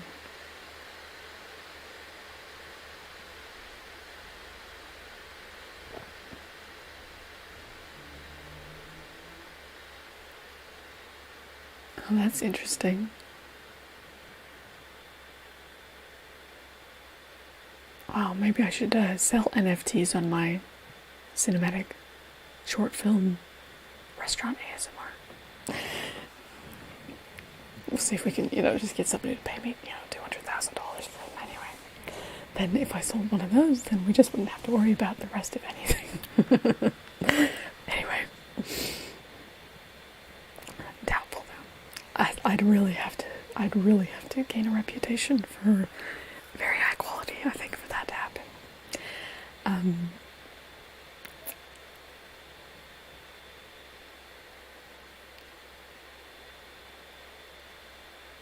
That's really interesting.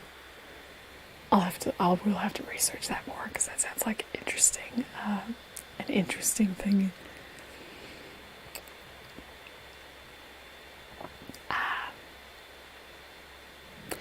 So one-on-one sessions, if people wanted to do them regularly, then that could be, that could be something. But if it's kind of something where people might be more interested in doing a one-off, then it's a little bit more difficult, and there may be any prep time required in that if people want, me to do like a color analysis or something like that.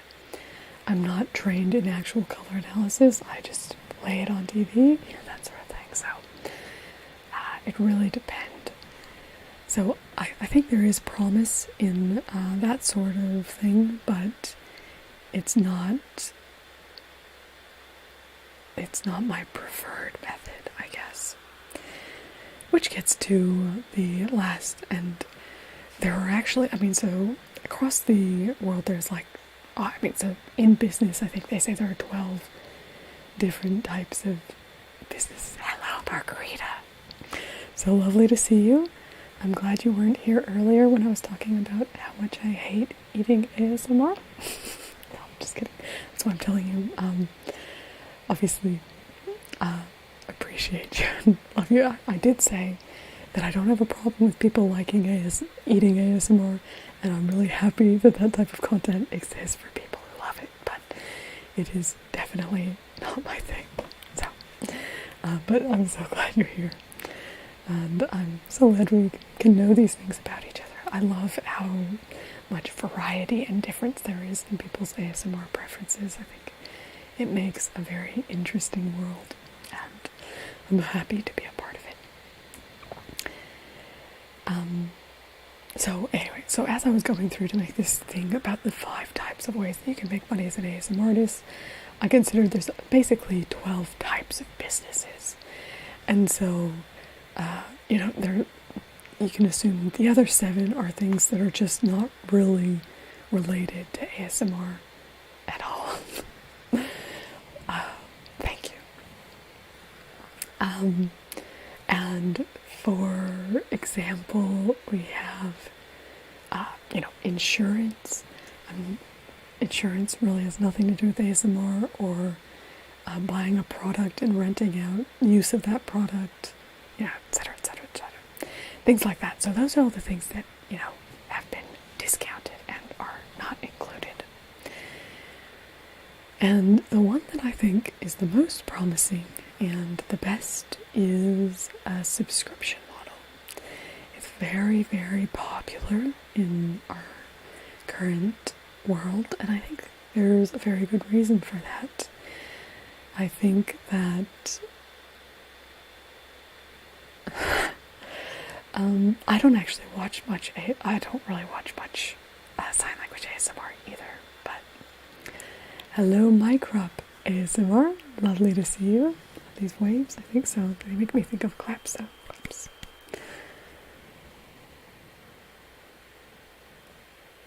Yeah. Wow. That's good.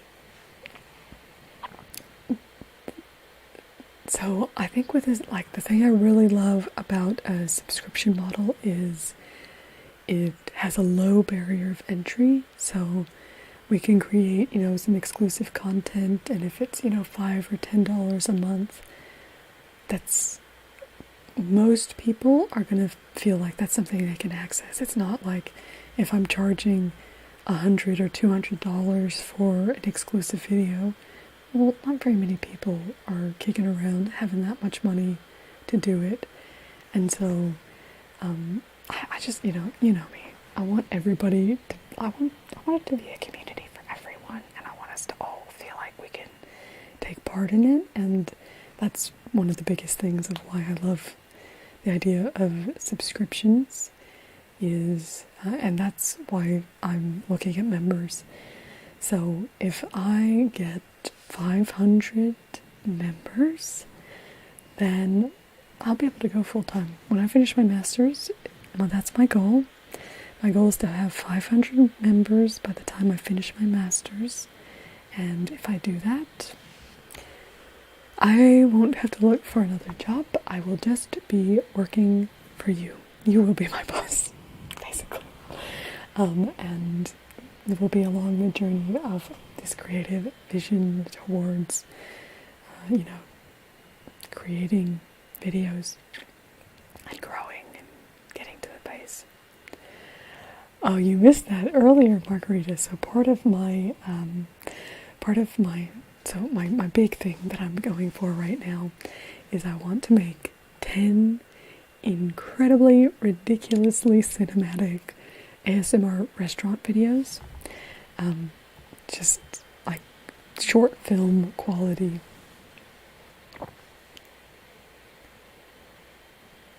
Yeah, no, Agripia. Argypeia? Cobb? Argypeia. I've switched over from Patreon. I still have a Patreon, but I've moved over to YouTube because I create on YouTube. It's so much more accessible and easy for people to get the recognition and the benefits that they get for contributing by being on YouTube, and that's why we call them our Tingledom heroes. So if you see in our chat, Supernova with her little badge is, you see over this way, right there, see Oscar is our newest Tingledom hero, and these are the people who give me hope for the future that we're going to be able to get to that full-time ASMR, so that rather than just 1 or 2 a month, that maybe I could be putting out 3 or 4. Be the ultimate dream. And then when we grow big enough, I think, well, I'll just say it now.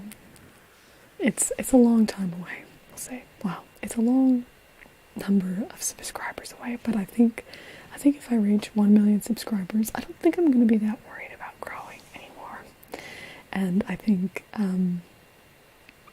we'll just want to... Oh, yeah, no, that's... Oh, no problem at all. No, I've had a Patreon for a long time.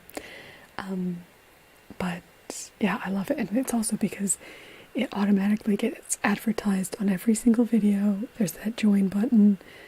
Not for people who are watching on an iPhone, because otherwise I would get slugged from the Apple Store apparently. So they don't allow you to sign up for memberships on the Apple app for YouTube, but you can do it if you do it through Safari on an iPhone.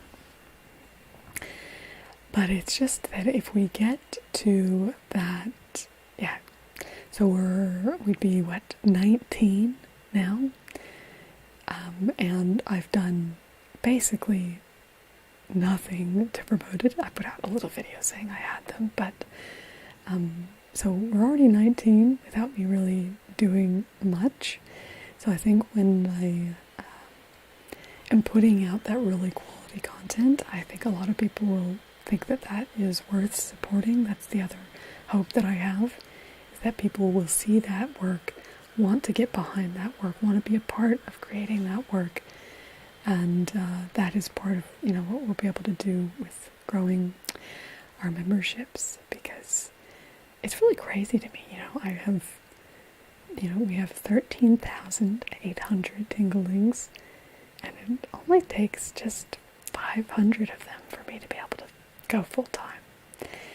So it's exciting to me, because I think that's awesome.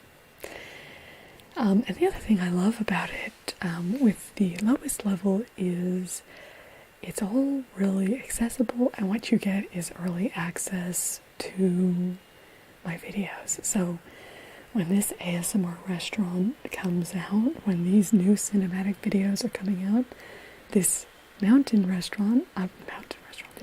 video that I just did, it was all of my Tingledom heroes. They were the first ones who got to see this, because that is the perk, I guess, of being a Tingledom hero, is that early access. You get to have the first eyes on these things. And it's so exciting for me to be able to share that with my biggest supporters. So,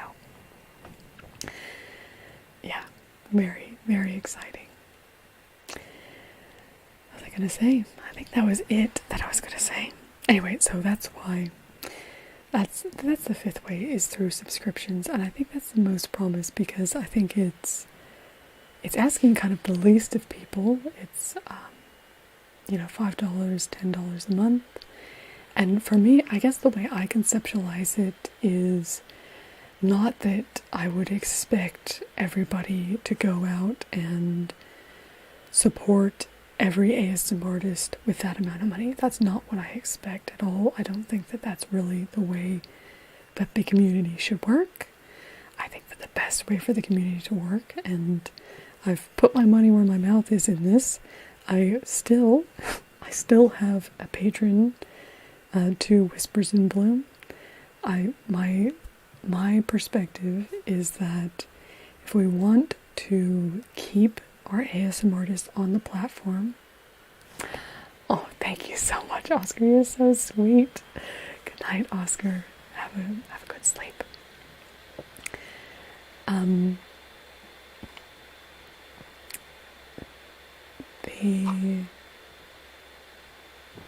So sweet, isn't he?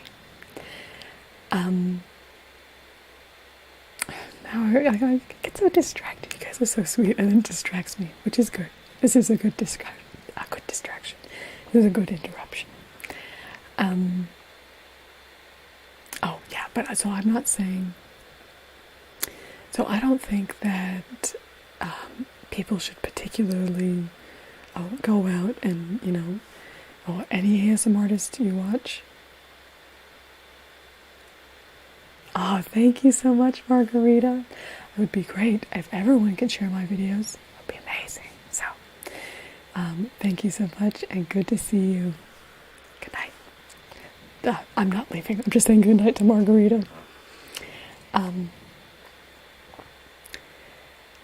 So my perspective isn't that, if you watch this ASMR content, you need to, subscribe or be a patron or that sort of thing. But I think if everybody would contribute to one ASMRtist, if everyone would contribute to their favorite ASMRtist, the person who they would be absolutely heartbroken if this person left the platform, I think that is the way. I think that's the way forward for the ASMR community. That's what I would like to get, if it takes 500, it really depends on, the numbers, but if it would take 500 people to get Whispers in Bloom to come back, well, let's get those people coming. That's not like I want to find people who love Whispers in Bloom like do. Let's get together. Let's get these people back on the platform. And let's support the ASMR content creators who we love, who are the people who you want to keep seeing the content they're creating. I think that's who you support. So, as I said, I'm losing my voice. Hold on a sec.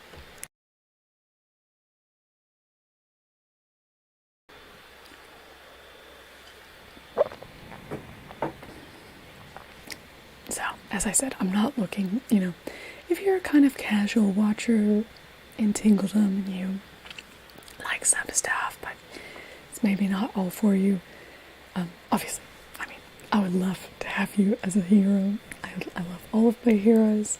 If you feel like it's something you can do, I would love to have you along. But I guess the people who I'm really looking for, the people who I love to encourage, are the people who this is their favorite ASMR channel.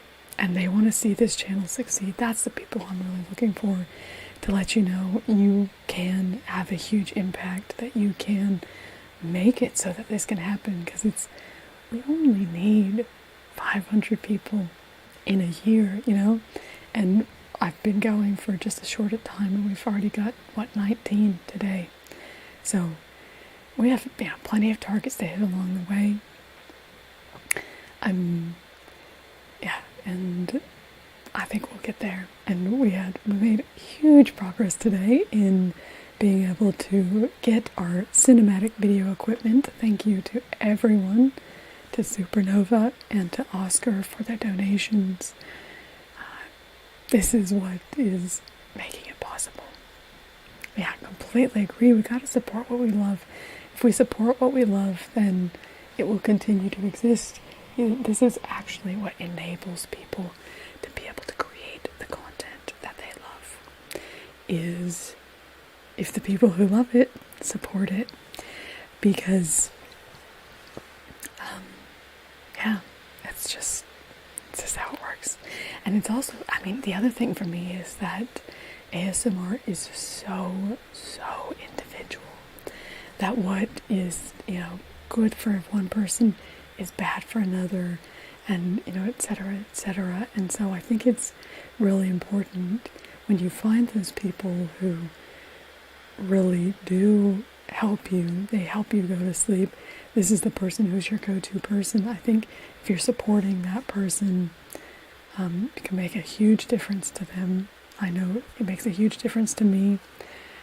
My patrons have been supporting me for a long time, and it's, my wood, my light, my salt lamps, my globe. This globe was when I reached a certain level of patronage, that's when we got this globe. And it's just, it's just amazing to feel that support and just to see how that all works. And it literally is the only way that will make it keep existing. Because I'm just going to level with you all. I'm just going to be really honest with you. So the number of, if you look at the time that people have actually watched my videos, people have spent over 35, probably 36 years now. I'm 35 years old. The number of time that people have spent watching my videos is older than I have been alive, which is crazy to me. And, very honored and very humbling. But all that being said, I've mentioned it a couple times, but I have not made a cent here. I'm actually, in the red because I bought this computer. Thank you, Mike Rob. Lovely to see you. So glad everyone came in.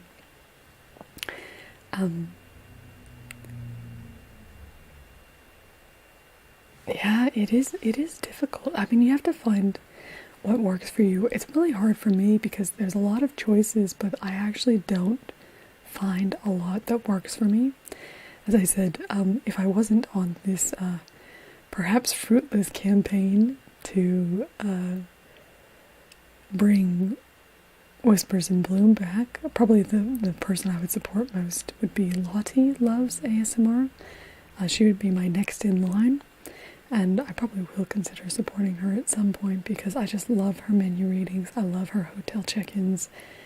And for me, there aren't actually a lot of videos coming out nowadays that actually work that well for me. So it's very rare for me to find new artists that do that. So, and that's what I mean. But if everybody just chose their favorite and contributed to them, I think it would make a huge difference. So go forth and support your favorite ASMRtists. And find their Patreon, find their donation page, their PayPal donations, whatever whatever page. Find a way to support them, and you'll really, really help them. Makes a huge difference. And don't be swayed by subscriber numbers to think that it won't make a difference. As I said, so one of the ASMRtists I was talking about, and I know she works, I think, a full-time job. She has over 150,000 subscribers. So she's not feeling like she is making enough money to not have to work a full-time job on top of all of her creative exercises. So this isn't just, the 13,000 subscriber channels like me. It's those pushing up into the 70s, into the 80s, the 100s, 200s, that sort of thing. So support these channels so that they can create more content. And so that's my little soapbox speech. If anybody loves Whispers in Bloom like I do, may I suggest going and joining her on Patreon. She has it paused right now, so right now you're not actually even getting charged for it. She pauses it each month, but if we can grow that, maybe we can encourage her to come back. We can say, "Come on, Liz, bring us back." Anyway, because she is someone who would put me to sleep every night if she had new content coming out. It's been too long. I need more Liz. Anyway, probably about to wrap up. If you guys have any questions that you want to talk about before we finish up, let me know. I will just kind of to see if anybody has any questions or topics for discussion that you would like to discuss.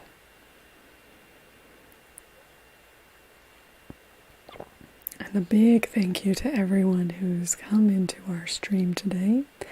I'm so excited that we did reach our goal down here. So honored. We've really pushed it, and you all are amazing for your support. We are going to be getting a slider, so I'll be showing that off when it comes. We might do a little behind the scenes of the studio, a cinematic look at my very messy studio. We'll see. So, is there a need for expertise in psychology to become an ASMRtist?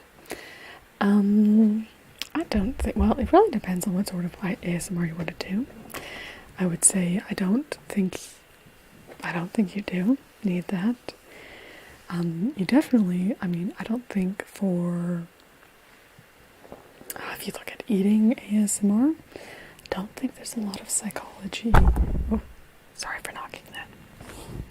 I don't think there's a lot of psychology in the creation of that sort of content.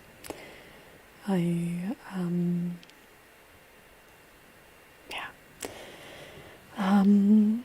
think you have to be able to be, well, so if you're somebody who experiences ASMR, I think it is really helpful if you're aware of what sets off your own ASMR. That being said, it is quite a sacrifice to become aware of that, because as you become really aware of that, you get really bogged down in the technical aspects of that, and it can make it really hard to actually experience ASMR from other videos, because you kind of are thinking about the technical aspects rather than just enjoying the video. So it can be rather challenging in that way.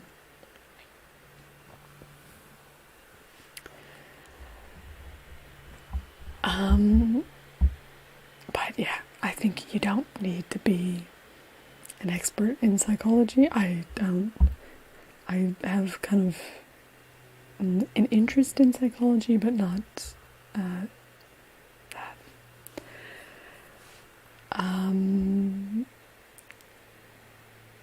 Hello, Ne Percussa. Now, Argape? Argape? I think Argape. I think that's how you pronounce that. Let me know if I'm pronouncing your name wrong. Argape Cobb. How often do you get comments or messages from different people with contradictory opinions on whether someone loved or hated something in a video? All the time. So when I did 365 days of ASMR, and then that continued on for 2 more years. So when I was doing daily videos, I put out a lot of different types of content. And, some people love inaudible. I'll give you a little example. Sorry if I'm talking like this, you can barely hear what I'm saying. Some people love this. Some people love that not being able to quite hear what you're saying. I don't like it. Some people love soft-spoken. Some people love whispering only. And if you know me, you know that I love soft-spoken, punctuated by very specific whispers. Because the soft-spoken is quiet enough that it's relaxing. I can fall asleep to soft-spoken. And then every time there's a whisper, it will tend to tingle. So that's the preference that I have, and that's what I've noticed in other ASMRtists. Lady Green Eyes in particular, I love her soft-spoken whisper combination. While I love the sound of whispering, for me, I desensitize to it very, very quickly. So if there's an all whispering video, I can really enjoy it for a minute or 2. But after that, I feel a real steep drop off in my tingles, and I don't really feel that relaxed by it after that, because I'm kind of noticing, like, oh. isn't really doing it for me anymore. So that's why I approach it that way. But everyone is very different. I've spoken, so my dad is one of my Tingledom heroes. He's one of my ultimate Tingledom heroes who get personalized ASMR recommendations. Hello, Luke. Thank you. And so I was talking to him about what he likes in ASMR. And our preferences couldn't be more night and day, really. He loves trigger videos, and he likes it just to basically be the same trigger for the whole video. He just wants that. Whereas me, I need something that kind of mentally engages me, is a bit different. I don't like trigger videos on their own. I like it when triggers come up naturally within a video. If it's not natural, do not put it in, is my opinion.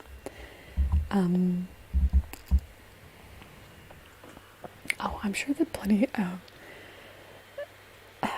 it's more that as I do different things, everyone loves... It's not so much that people are like, oh, I wish you would do this way, or oh, I wish you would do this way. It's more as I was doing it, I would get comments and people would be like, oh, I love when you just do whispers.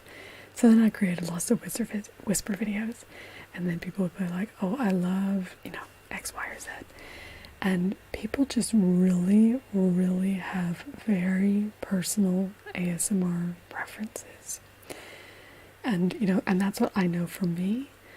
I love menu readings, food videos, but I hate ear to ears, like when people go like, ear to ear to ear. That drives me insane. So if you've ever seen Scottish Murmurs, she does a restaurant video, but hers is very ear to ear, and I just can't stand it because I just hate it. I don't know. It's something that doesn't work for me. And I completely respect her as an ASMRtist and what she's doing. I know that some people absolutely love it. So it's a really difficult place to be as an ASMRtist. To know how to create content that will be satisfying to enough people to make it worthwhile to make, but that, anyway, it's just difficult. So I really tend to back myself in now on what I like. My number one thing is I want to make videos that I would love to watch. Because if I go back to, in 2013, when I was in my little one-bedroom apartment in front of a very busy road with cars going past, when I, packed everything up and went to the library just so I could have a quiet place to record, I wasn't doing that so that I could create, generic content.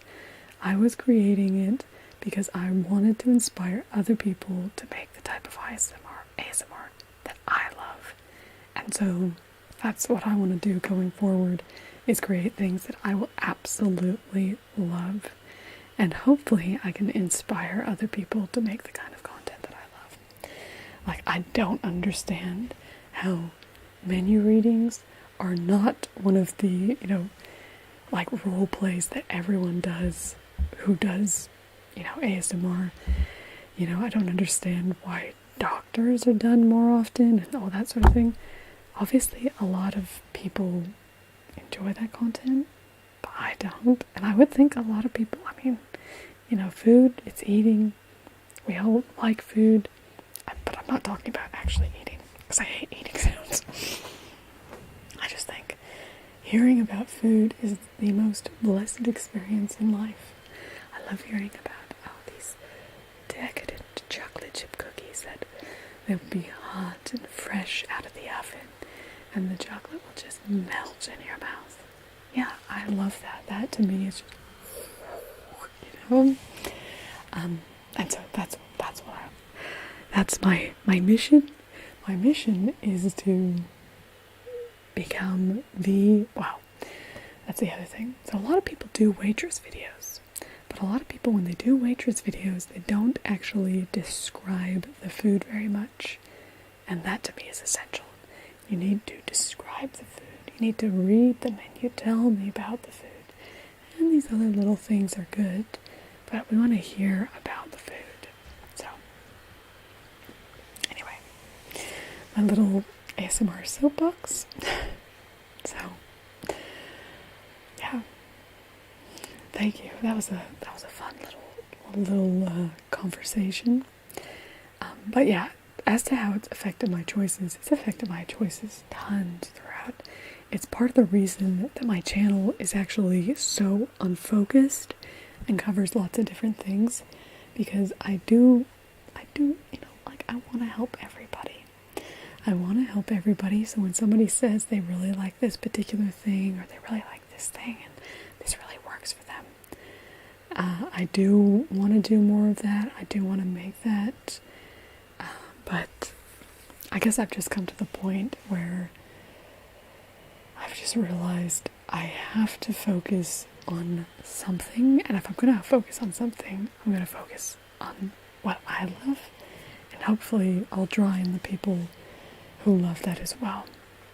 So I guess that's my idea with my ASMR restaurant going forward. But yeah, back to now we've got a little conversation going here. I am curious about people's ideas about how, if I'm creating, basically short film ASMR rather than just ASMR videos. I think they're going to be a cut above that. They're going to be, short films. That's what I would call them. 12 to 15 minutes is probably what they'll be. But if I'm going to be creating that sort of content, 1 or 2 a month is what I'm saying, how can I, keep touch and feel like I'm still connecting with you? How can we still build a really nice and good sense of community and sense of, something, being a part of something that people will want to support with that really infrequent main video uploading schedule, I guess. Curious to see what your ideas are. As I said, I've had a lot of different, these all have words on them. These were up on my wall before. These are the ones that have been taken down. They've now been distilled down to about 20 ideas. So I am very keen to hear what your thoughts and ideas are on that. While doing that, I'm just going to check on something over here.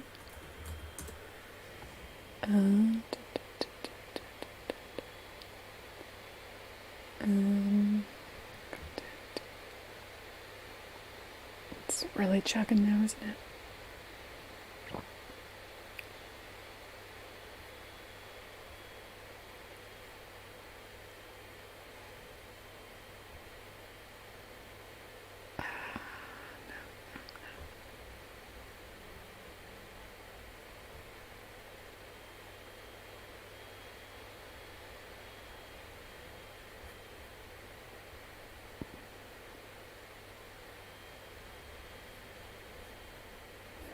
Don't know. Okay, I think that's going to be it. Okay, well, I'll give you guys just a minute if you have any feedback, ideas, or questions before we close up. A little drink. My voice is going.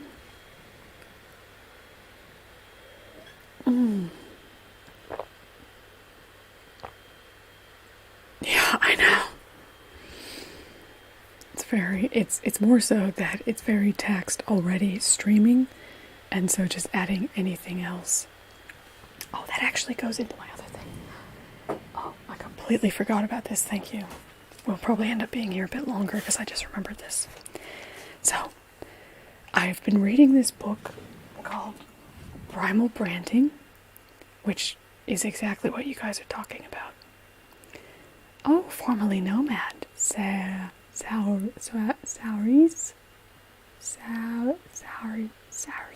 I don't know how to pronounce that. Anyway, Primal Branding. I've been reading this. And they talk about kind of the feel of these, companies and what they create, but how they do it. Anyway, so this is exactly what you guys are here for. I forgot I was gonna do this.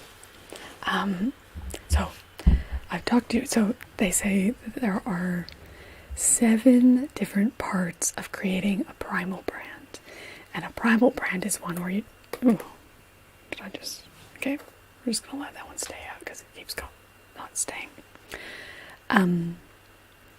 7 parts of creating a primal brand, which just makes people basically, love you and adore you. No, but where people have a great amount of loyalty and love for the brand, but it could also be a personality, aka me as an ASMRtist, or our community in Tingledom. And so, anyway, the first one is the creation story, which I just talked to you a little bit about, which is, back in 2013, creating my first video. I actually wrote this down. I started my ASMR channel in 2013 in a 1-bedroom apartment on a main road with cars perpetually going past. I would go to the library to be able to record, to be able to get a quiet place without the cars going past. I wanted to inspire other people to make the types of ASMR that I love, but few people were making. But first I had to get comfortable in front of the camera. So 3 years of daily videos later, job done and back to my mission. Oh, I'm so sorry to hear that. Breakups are very, very difficult. I'm sorry you're feeling so lonely, and really glad to have you here. I hope you can just, even if you're in a kind of grieving for that relationship spot, just know you're among friends and people who care, and that it's, it's okay. It's gonna be okay. So I think that is the creation story, is about, what made me first want to start making videos. And I'm not really sure, because I think we should have a mission built into that. So, the mission is to, inspire others. But what is the ultimate goal? Is it, 500 members? I don't think so. I think that's, that's my goal, to be able to sustain myself to keep doing that. But I think we want, to be part of something bigger. And so I kind of think about, I think about the silver YouTube play button, but I'm really thinking about that gold, that gold YouTube play button. I think we can get there. I think these cinematic videos, I think people are gonna love them. I think it's gonna get people to find out about Tingledom, to know and love Tingledom, and want to be a part of our community. And so I think we can. I think, maybe is our mission 1 million subscribers? Because I think it would be amazing to have 1 million tinklings. And I think we can get there. So is that our mission? Anyway, that could be part of our creation story, is what our mission is. The second is the creed, which I'll get back to. It's the one I have the least thoughts about, so the hardest for me to talk about. Icons. So my face would be an icon for Tingledom, obviously, because my face is in a lot of videos. I also think, I've been so protective of my unibrow. I also think, my face with my unibrow is part of what makes it stick out. Yeah, not really. Hayden, thank you for the question. It's not really my type of thing. But so I think the salt lamp. I think the salt lamp is one of our icons. You know, it's something, I think when you see the salt lamp, I'm hoping you feel like, you know, you're entangled in. That's what I've been thinking about our restaurants and how to set it up. I was thinking maybe a salt lamp on each table, so that, you know, how a lot of restaurants have candles on the table. We could have salt lamps on the table in our ASMR restaurant. You know, that would be a potential. Rituals, and I think I haven't. Yeah, I know. It really sucks. Breakups are the worst. And sometimes it just takes time really to get through them. So just hope you know that you're not alone, and got a community around you. And we're here. Care about that. Rituals. So rituals basically get into, you know, I think, what do you say about the grumpy was, that was the one that made me think about it. Definitely great feeling. Oh, or jokes when I hear them in game grumps. Yeah, so this I think rituals, or sacred words is also, I think, part of what gets into that.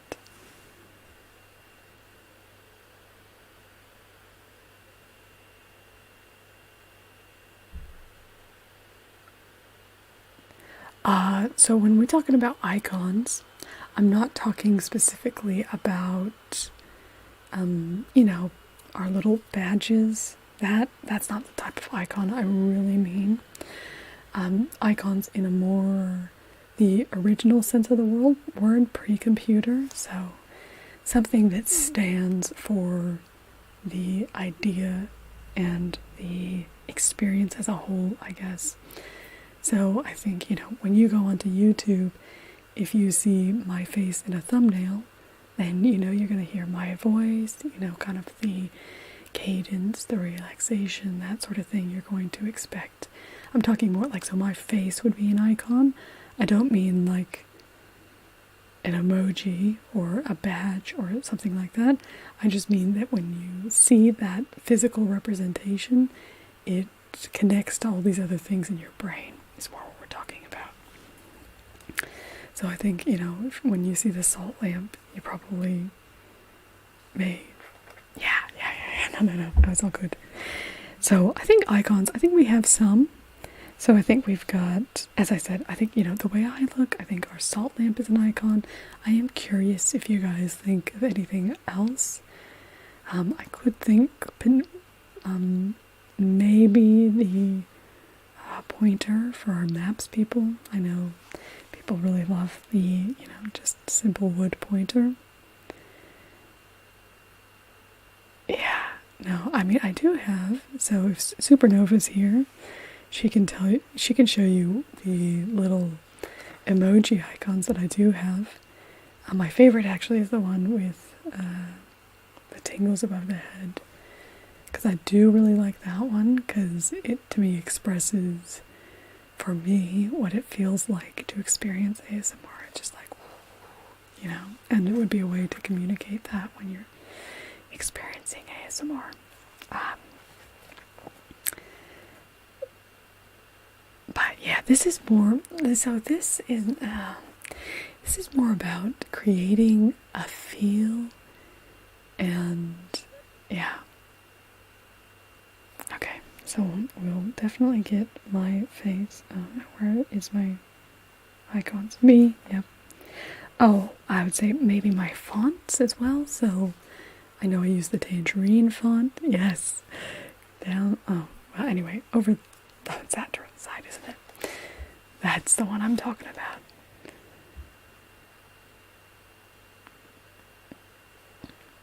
No worries. It's difficult. Anyway, so I think we have icons. I think my fonts, the salt lamp, I think, I think the biggest one though is probably, yeah, as you said, my face. So I think that's when people know.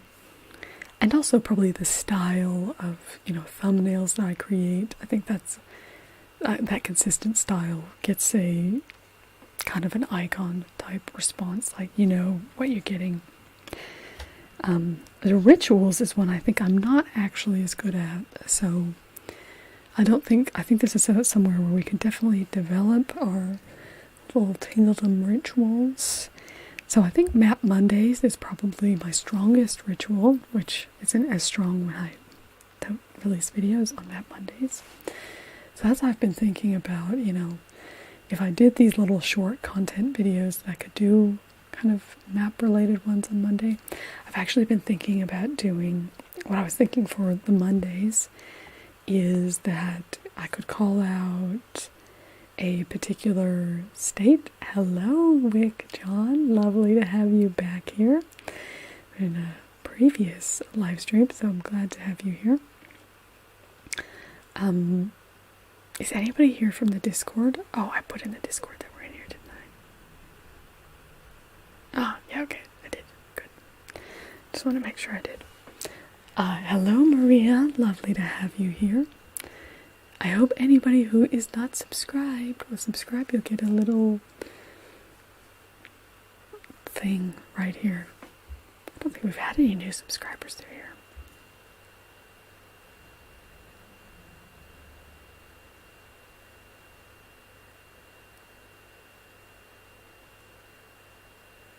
Yeah, no, I definitely, that's something I love. Oh, so that actually gets right back to Agape. I keep stumbling over that. It's a very difficult name. Agape. Yeah, so, and that's something that is actually what Tingledom is really about for me.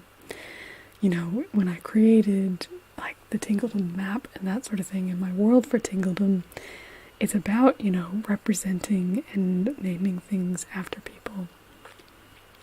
Because the roads are named after tinglings, that's what it is. So, but yeah, okay, so that's, so like kind of viewers appreciation type things, I guess. But that was so I've been thinking what could be really fun is to build on our Map Monday ritual and do, because the big thing that I have is I love shouting people out. I love talking to my viewers. I love, representing people. That is one of my favorite parts of anything.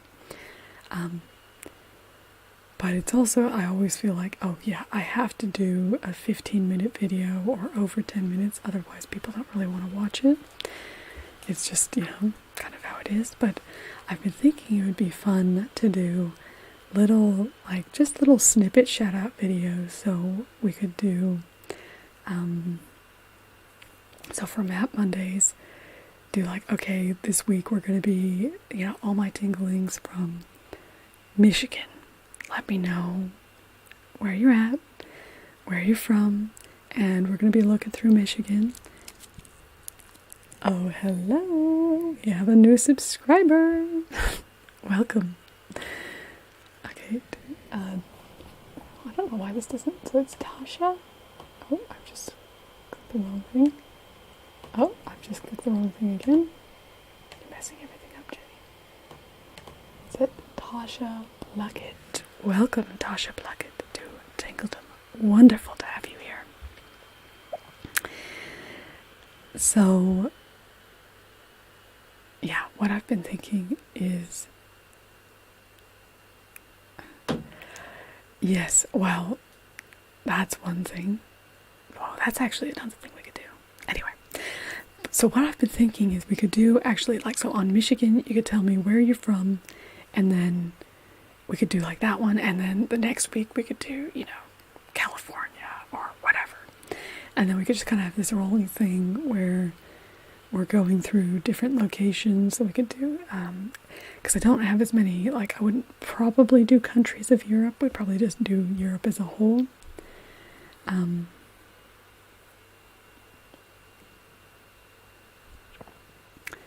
Yeah, see, I really want to build up Tingledom to Town.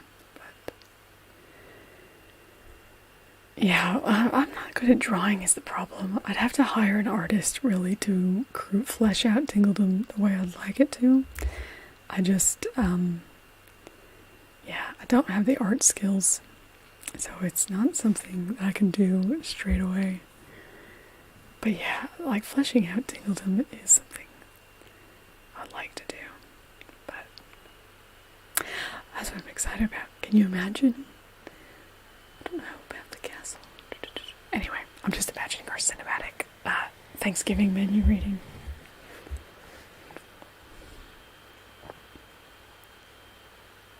Oh, I'm glad to hear that. So I love, I love having us all together and represent everybody.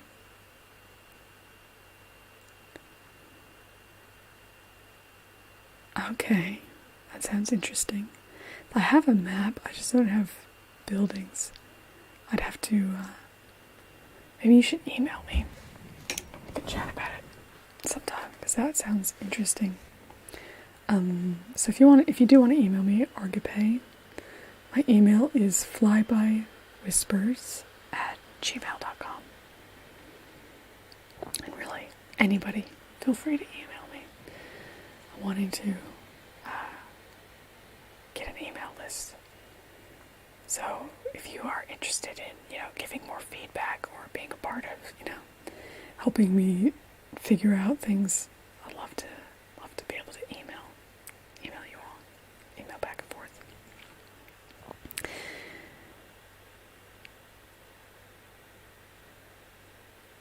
So, what was I saying? Anyway, but yes, I was thinking about that, where I could shout people out. And then I've also been thinking, so something I do want to do is, and I'll have to go back through our other pieces of equipment, but so I'm thinking that I'm going to name all of our new equipment and props and that sort of thing after our Tingledom heroes.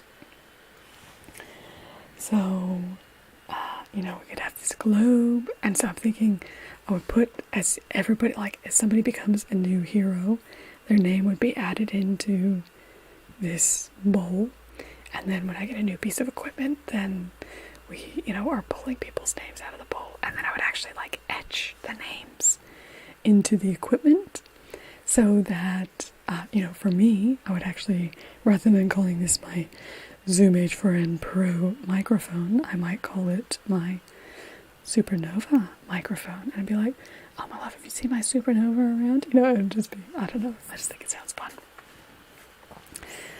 So, yeah.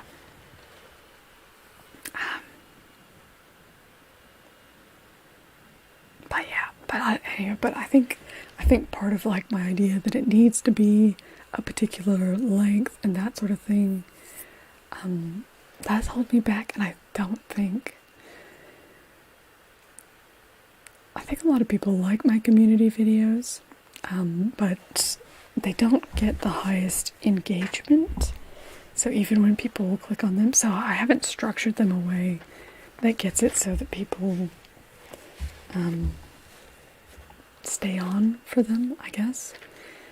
So that's a challenge to kind of work through. And if I can figure out a structure, that would be a way, actually, if I can make compelling and interesting videos, maybe a little bit longer. Yeah. I'm thinking. It's you have to tell me. Okay, so formerly Nomad, how do you actually pronounce your name? Hello, Vinny, or good night, Vinny.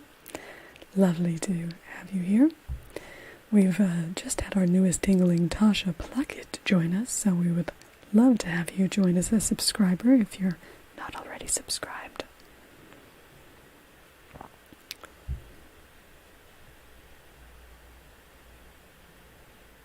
That's interesting. So do you guys not work on Friday then?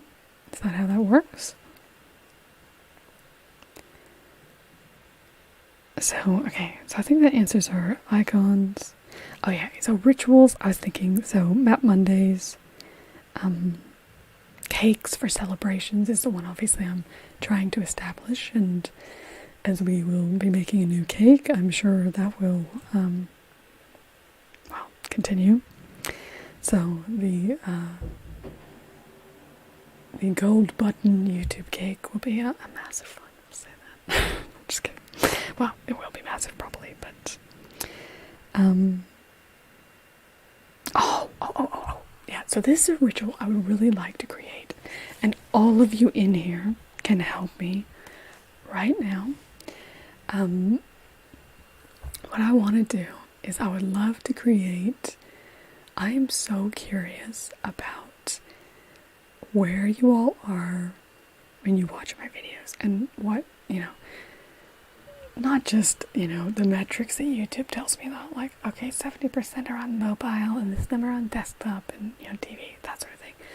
I want to know, like, where are you in your house? I want to see what it looks like. If you've seen the ad of my aunt's cat, she, takes a video of her actually watching my ASMR videos, and I love that. I would love to just see photos and videos of you all watching our Tingledom videos, and just seeing where are you watching them, and what does it look like. So obviously if you're watching on your own phone, you might have to enlist a friend or family member to take the photo for you. Sersha.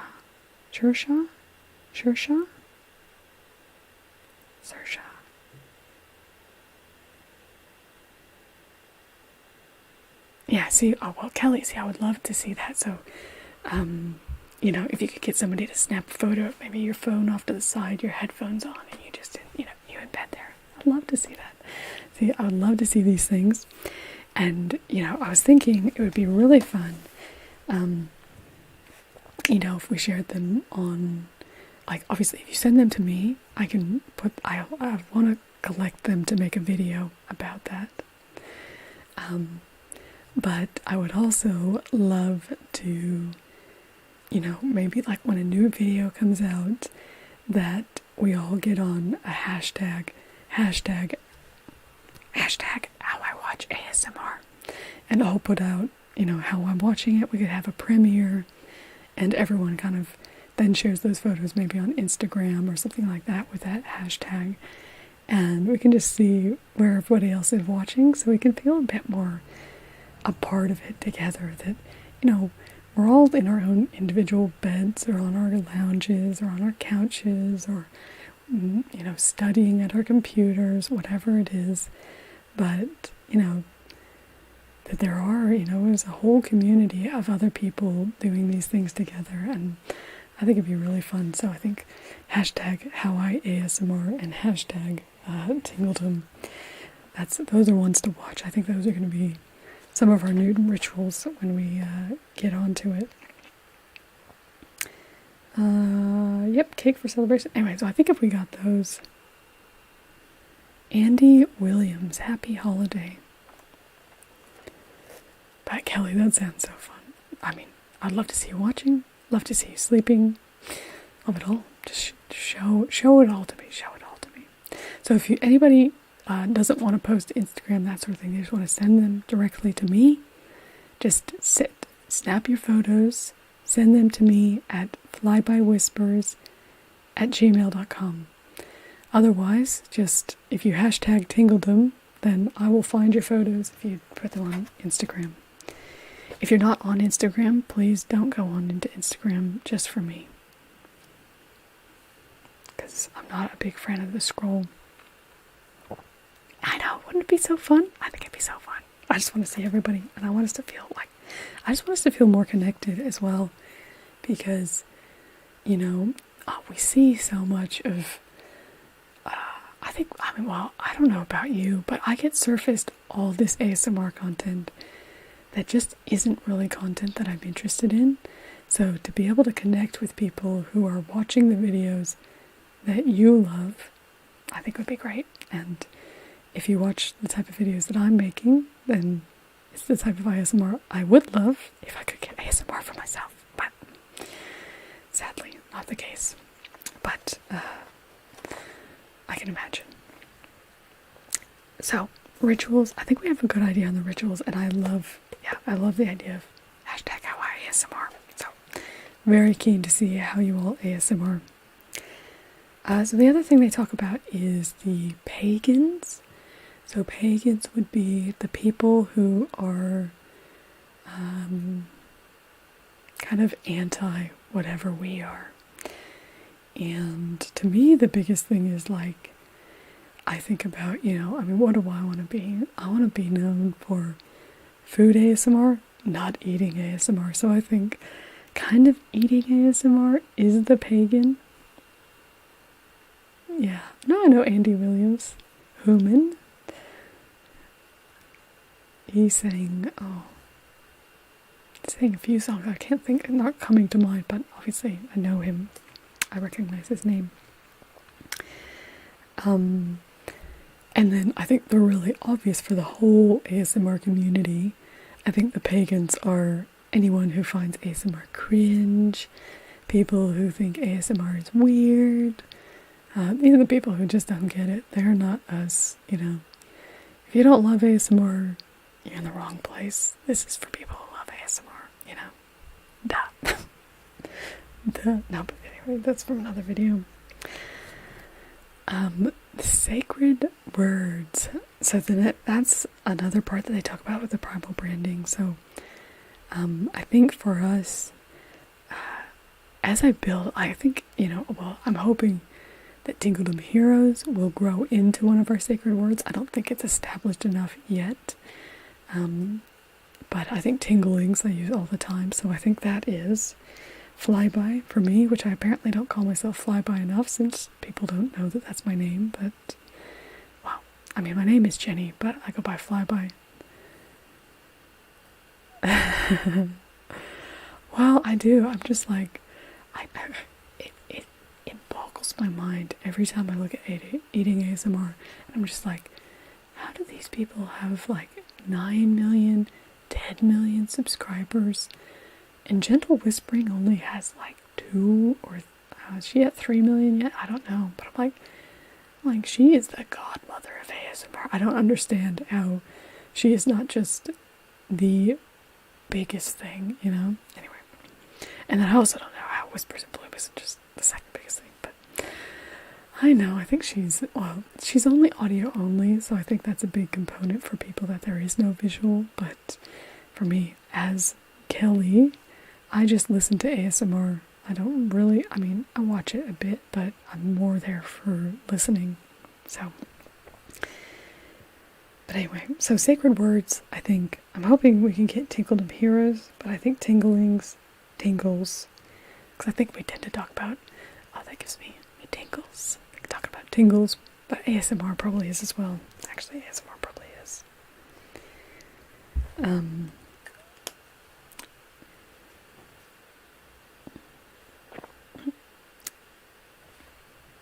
But yeah, leader is me, because I'm the only one here, so I better be the leader.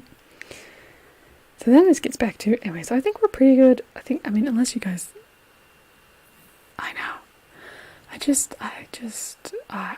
It gives me a bit of misophonia hearing eating ASMR, and it kind of annoys me on a level as well, because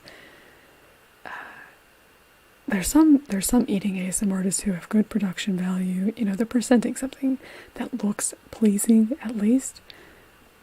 But there's some people who do eating ASMR, and they'll have 500,000 subscribers with a really crappy camera and okay microphone, and they're just eating, and it sounds so sloppy and disgusting to me.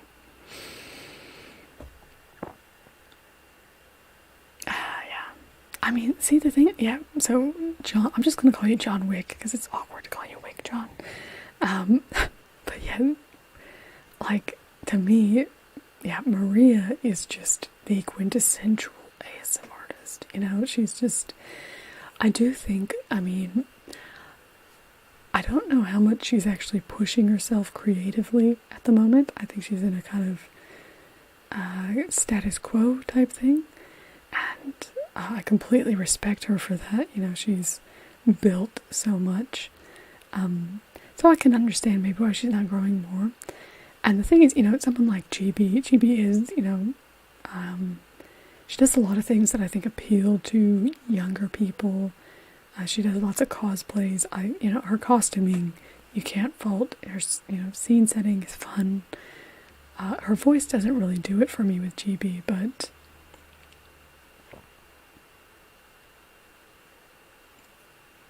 yeah. And that's what I mean. I think this is I think Tingledom is a place for people who hate eating ASMR. There is a place for Margarita as well. I know she loves eating. But yeah, I think we're not really about that here, is what I would say for the most part, because I don't like it, and I think there needs to be a place for us to band together to be like, hey, isn't there other ASMR besides this? Because, you know, I mean, this is something that my love has said to me a lot of times. He's like, well, why don't you just do eating ASMR, you know? You could probably, you know, people say they love it when you do it, and you could probably blow up, and I was just like, it's because I hate it. I don't want to do something I hate. Why do I want to be a big ASMRtist doing something I hate? I want to be doing something I love, and something that I think is good, you know? Anyway, hello, Near to Goat. Lovely to have you here. And definitely agree with you, Supernova. I always skip eating.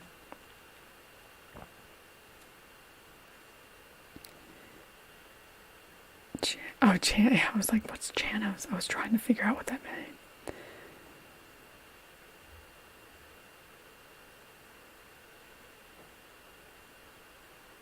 Yeah, it's really interesting. I don't know. But I'm hoping, anyway, so that's what I mean. I'm hoping that I can, I really think the cinematic ASMR videos, cinematic or restaurant ASMR videos, I think they will break through. Because I just think they'll be so good that they can't not really. So, but I'm on a quest, because I think we need a show that this type of ASMR can be successful and can, you know, can do well. That it doesn't have to be all eating and just pure trigger videos. Oh yeah, no. Oh no, yeah, you've switched your name around. Wow. Yes, John Wick, completely agree. I'm fine with cooking videos. It's not about, I mean, I love food. That's the thing. I love food. I'm a foodie. I love food. I love to cook. I don't go to restaurants a ton, but when I go out, I do love to eat, you know, and I love to hear about food. I love food, and I love food ASMR, but I hate eating ASMR. And so, that to me is what we're about here. Food lovers, not eating lovers. I mean, I love eating, but I don't like listening to somebody else eat. So, anyway, I do think it's them as the pagans, so eating ASMR.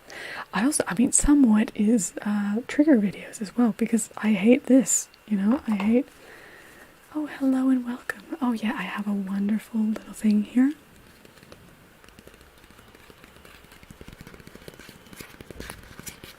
What is this? You're taking me out of the moment. Yeah, I noticed. It does make it easier. When it was wick drawn, it just, it definitely stands out, because then I knew it was, you know, you and not, I don't know, John Wick, but it makes more sense this way, so I appreciate it.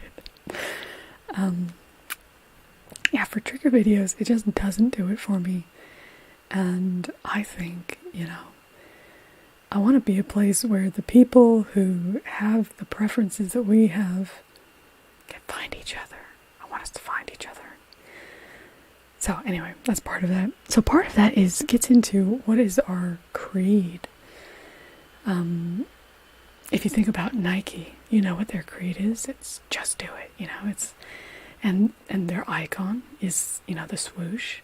But the swoosh, like that marries with the creed. You can just feel No, don't. I'm loving the conversation. Keep talking, or goodbye.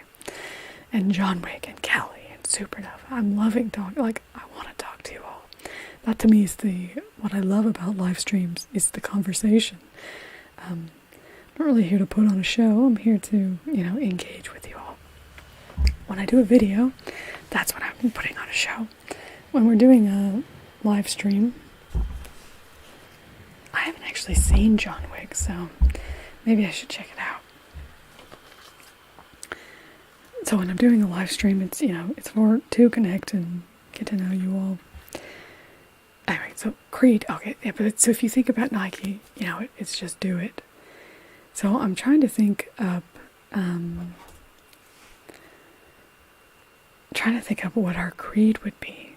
What is our creed? What do we actually, I think something that like motivates what I do in creating ASMR and that sort of thing is, human. I started out with a phone. I definitely recommend starting out with a phone.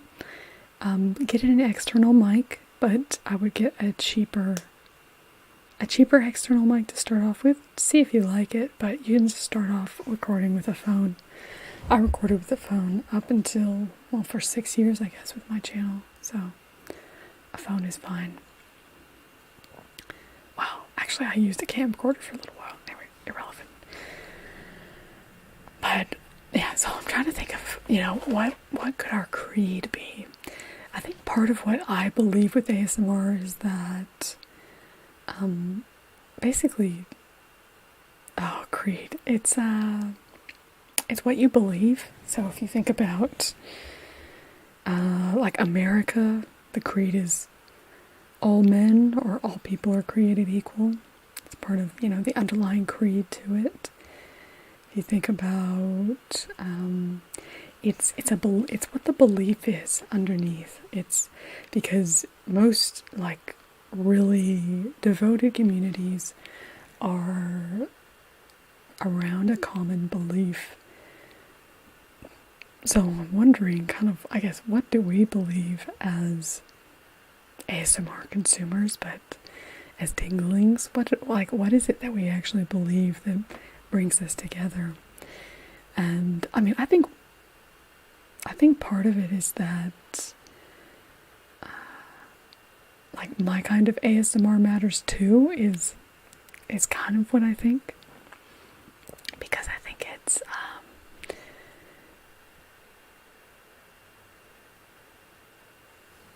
I think like that you deserve solace. That we deserve solace. We deserve respite.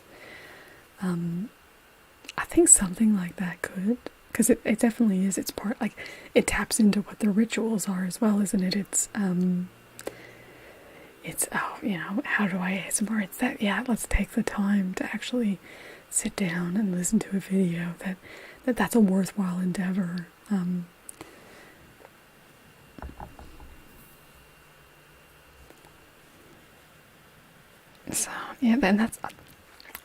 So if you see down this corner here, you see the new little tagline I've put was the community that relaxes together, and I really would like it. That's part of my idea with, that ritual about, hashtag how I ASMR is to help us get a view, like to help us not feel like, oh, I'm just this one person watching this thing on my own, but that we are part of a bigger community, that we are together in this as well, me creating and you all watching, but that we can also be co-creators, that I do take a lot from the ideas and the suggestions that I get from people, from the conversations that I have with people like this. I take so much. Yeah, definitely, Kelly. That's what I mean when I'm looking at this primal area. Part of what I would like to grow and even, I think we have a good community feel, but I would feel like I would like to make it even stronger. I want it to feel just just a very satisfying and kind of comprehensive community to be a part of.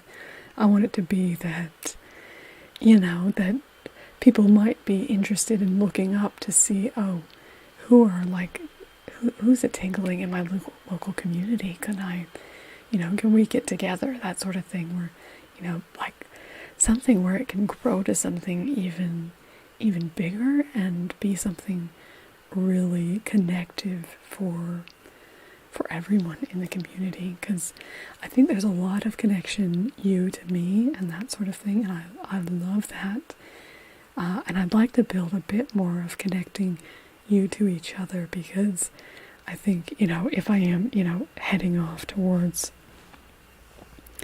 1 million subscribers, if we're really actually trying to tackle something like that, then I think then we need it to be a community that looks after each other, because I can't look after 1 million people by myself. Do you know what I mean? I want it to be where people are replying to other people's comments, where people are, looking forward to the next video, because if we're going to get into these little discussions together and people will know who they are, I hope that everybody's, kind of noticing that's here. I hope, Argape. I hope the next time that we see Argape comment on a video, I hope that, Kelly D and Human Edgier and John Wick, I hope we're going to be commenting back like, oh, great to see you again. It's part of that I want to build up, is more of a connection. Which actually, so an idea I've actually had is to create I haven't actually written this down, so I should put this down. Is do like a Zoom call premiere. So when a new video is coming out, because we know we've talked about the frequency is going to go down, so I want it to feel really strong when a video comes out. I do want it to feel like an event, and this is a time to connect with the community. I want to try and find places in between, but I do want there to be a big connection around that time. But so I'm thinking it would be really fun to actually set up a Zoom call with people. We could actually tap in and we could be seeing, 100 people. We could all watch it together on a Zoom potentially.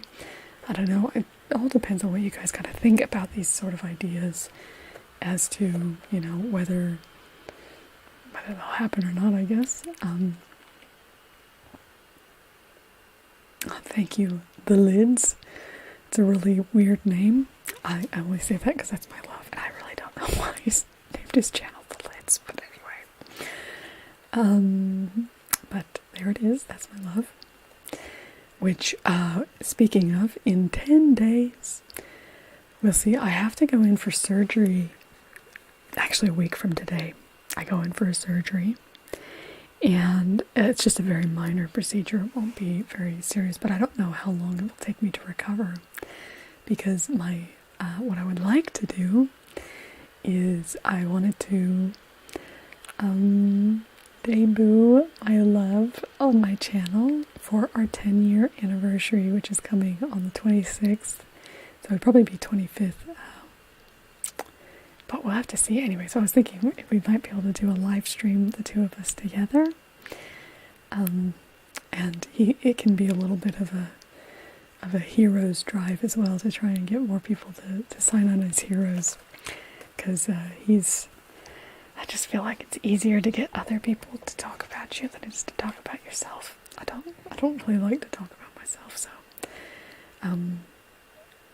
yeah.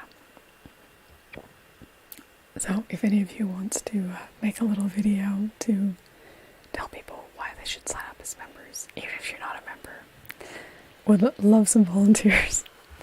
But yeah, anyway, so my love will probably be the first volunteer.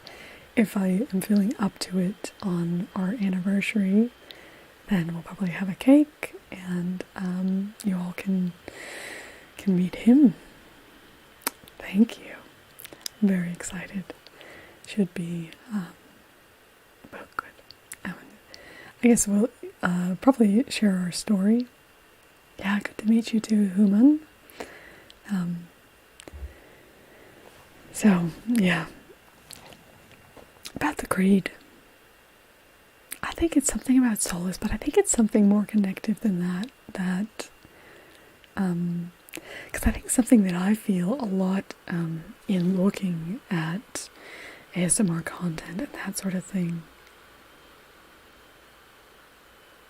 Oh, yeah, that sounds fun. That'd be really fun. Okay, I'm writing that down. Zoom.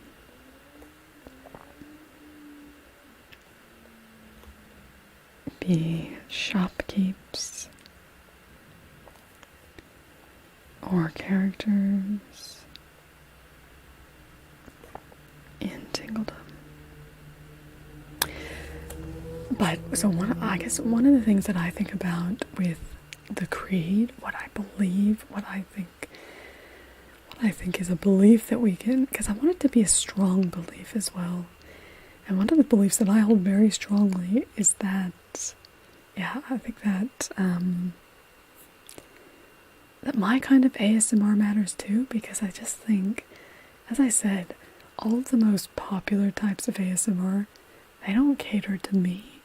But I think, you know, maybe our ASMR matters too. Something like that, but... And I don't really know, you know, but I just think we shouldn't all be eating. We don't, like, the whole ASMR community should not just evolve into eating. Anyway, that's, you know, that's for the pagans, apparently. So, anyway, that's my idea for that. I don't know if I have any other ideas. My voice is really struggling though, so probably 3 hours and 20 minutes on, I probably should be going. Otherwise my voice will not survive. Thank you all so much. Your minds are a veritable gold mine of wonderful information and ideas and contribution. So I thank you so much for sharing your wonderful ideas with me. If you do have more, let me know. Just email me at flybywhispers@gmail.com. Particularly if you have any ideas for the creed, but if you have any ideas for icons, rituals, pagans, words, how I should be as a leader. I'm not sure what sort of leadership I have, but anyway.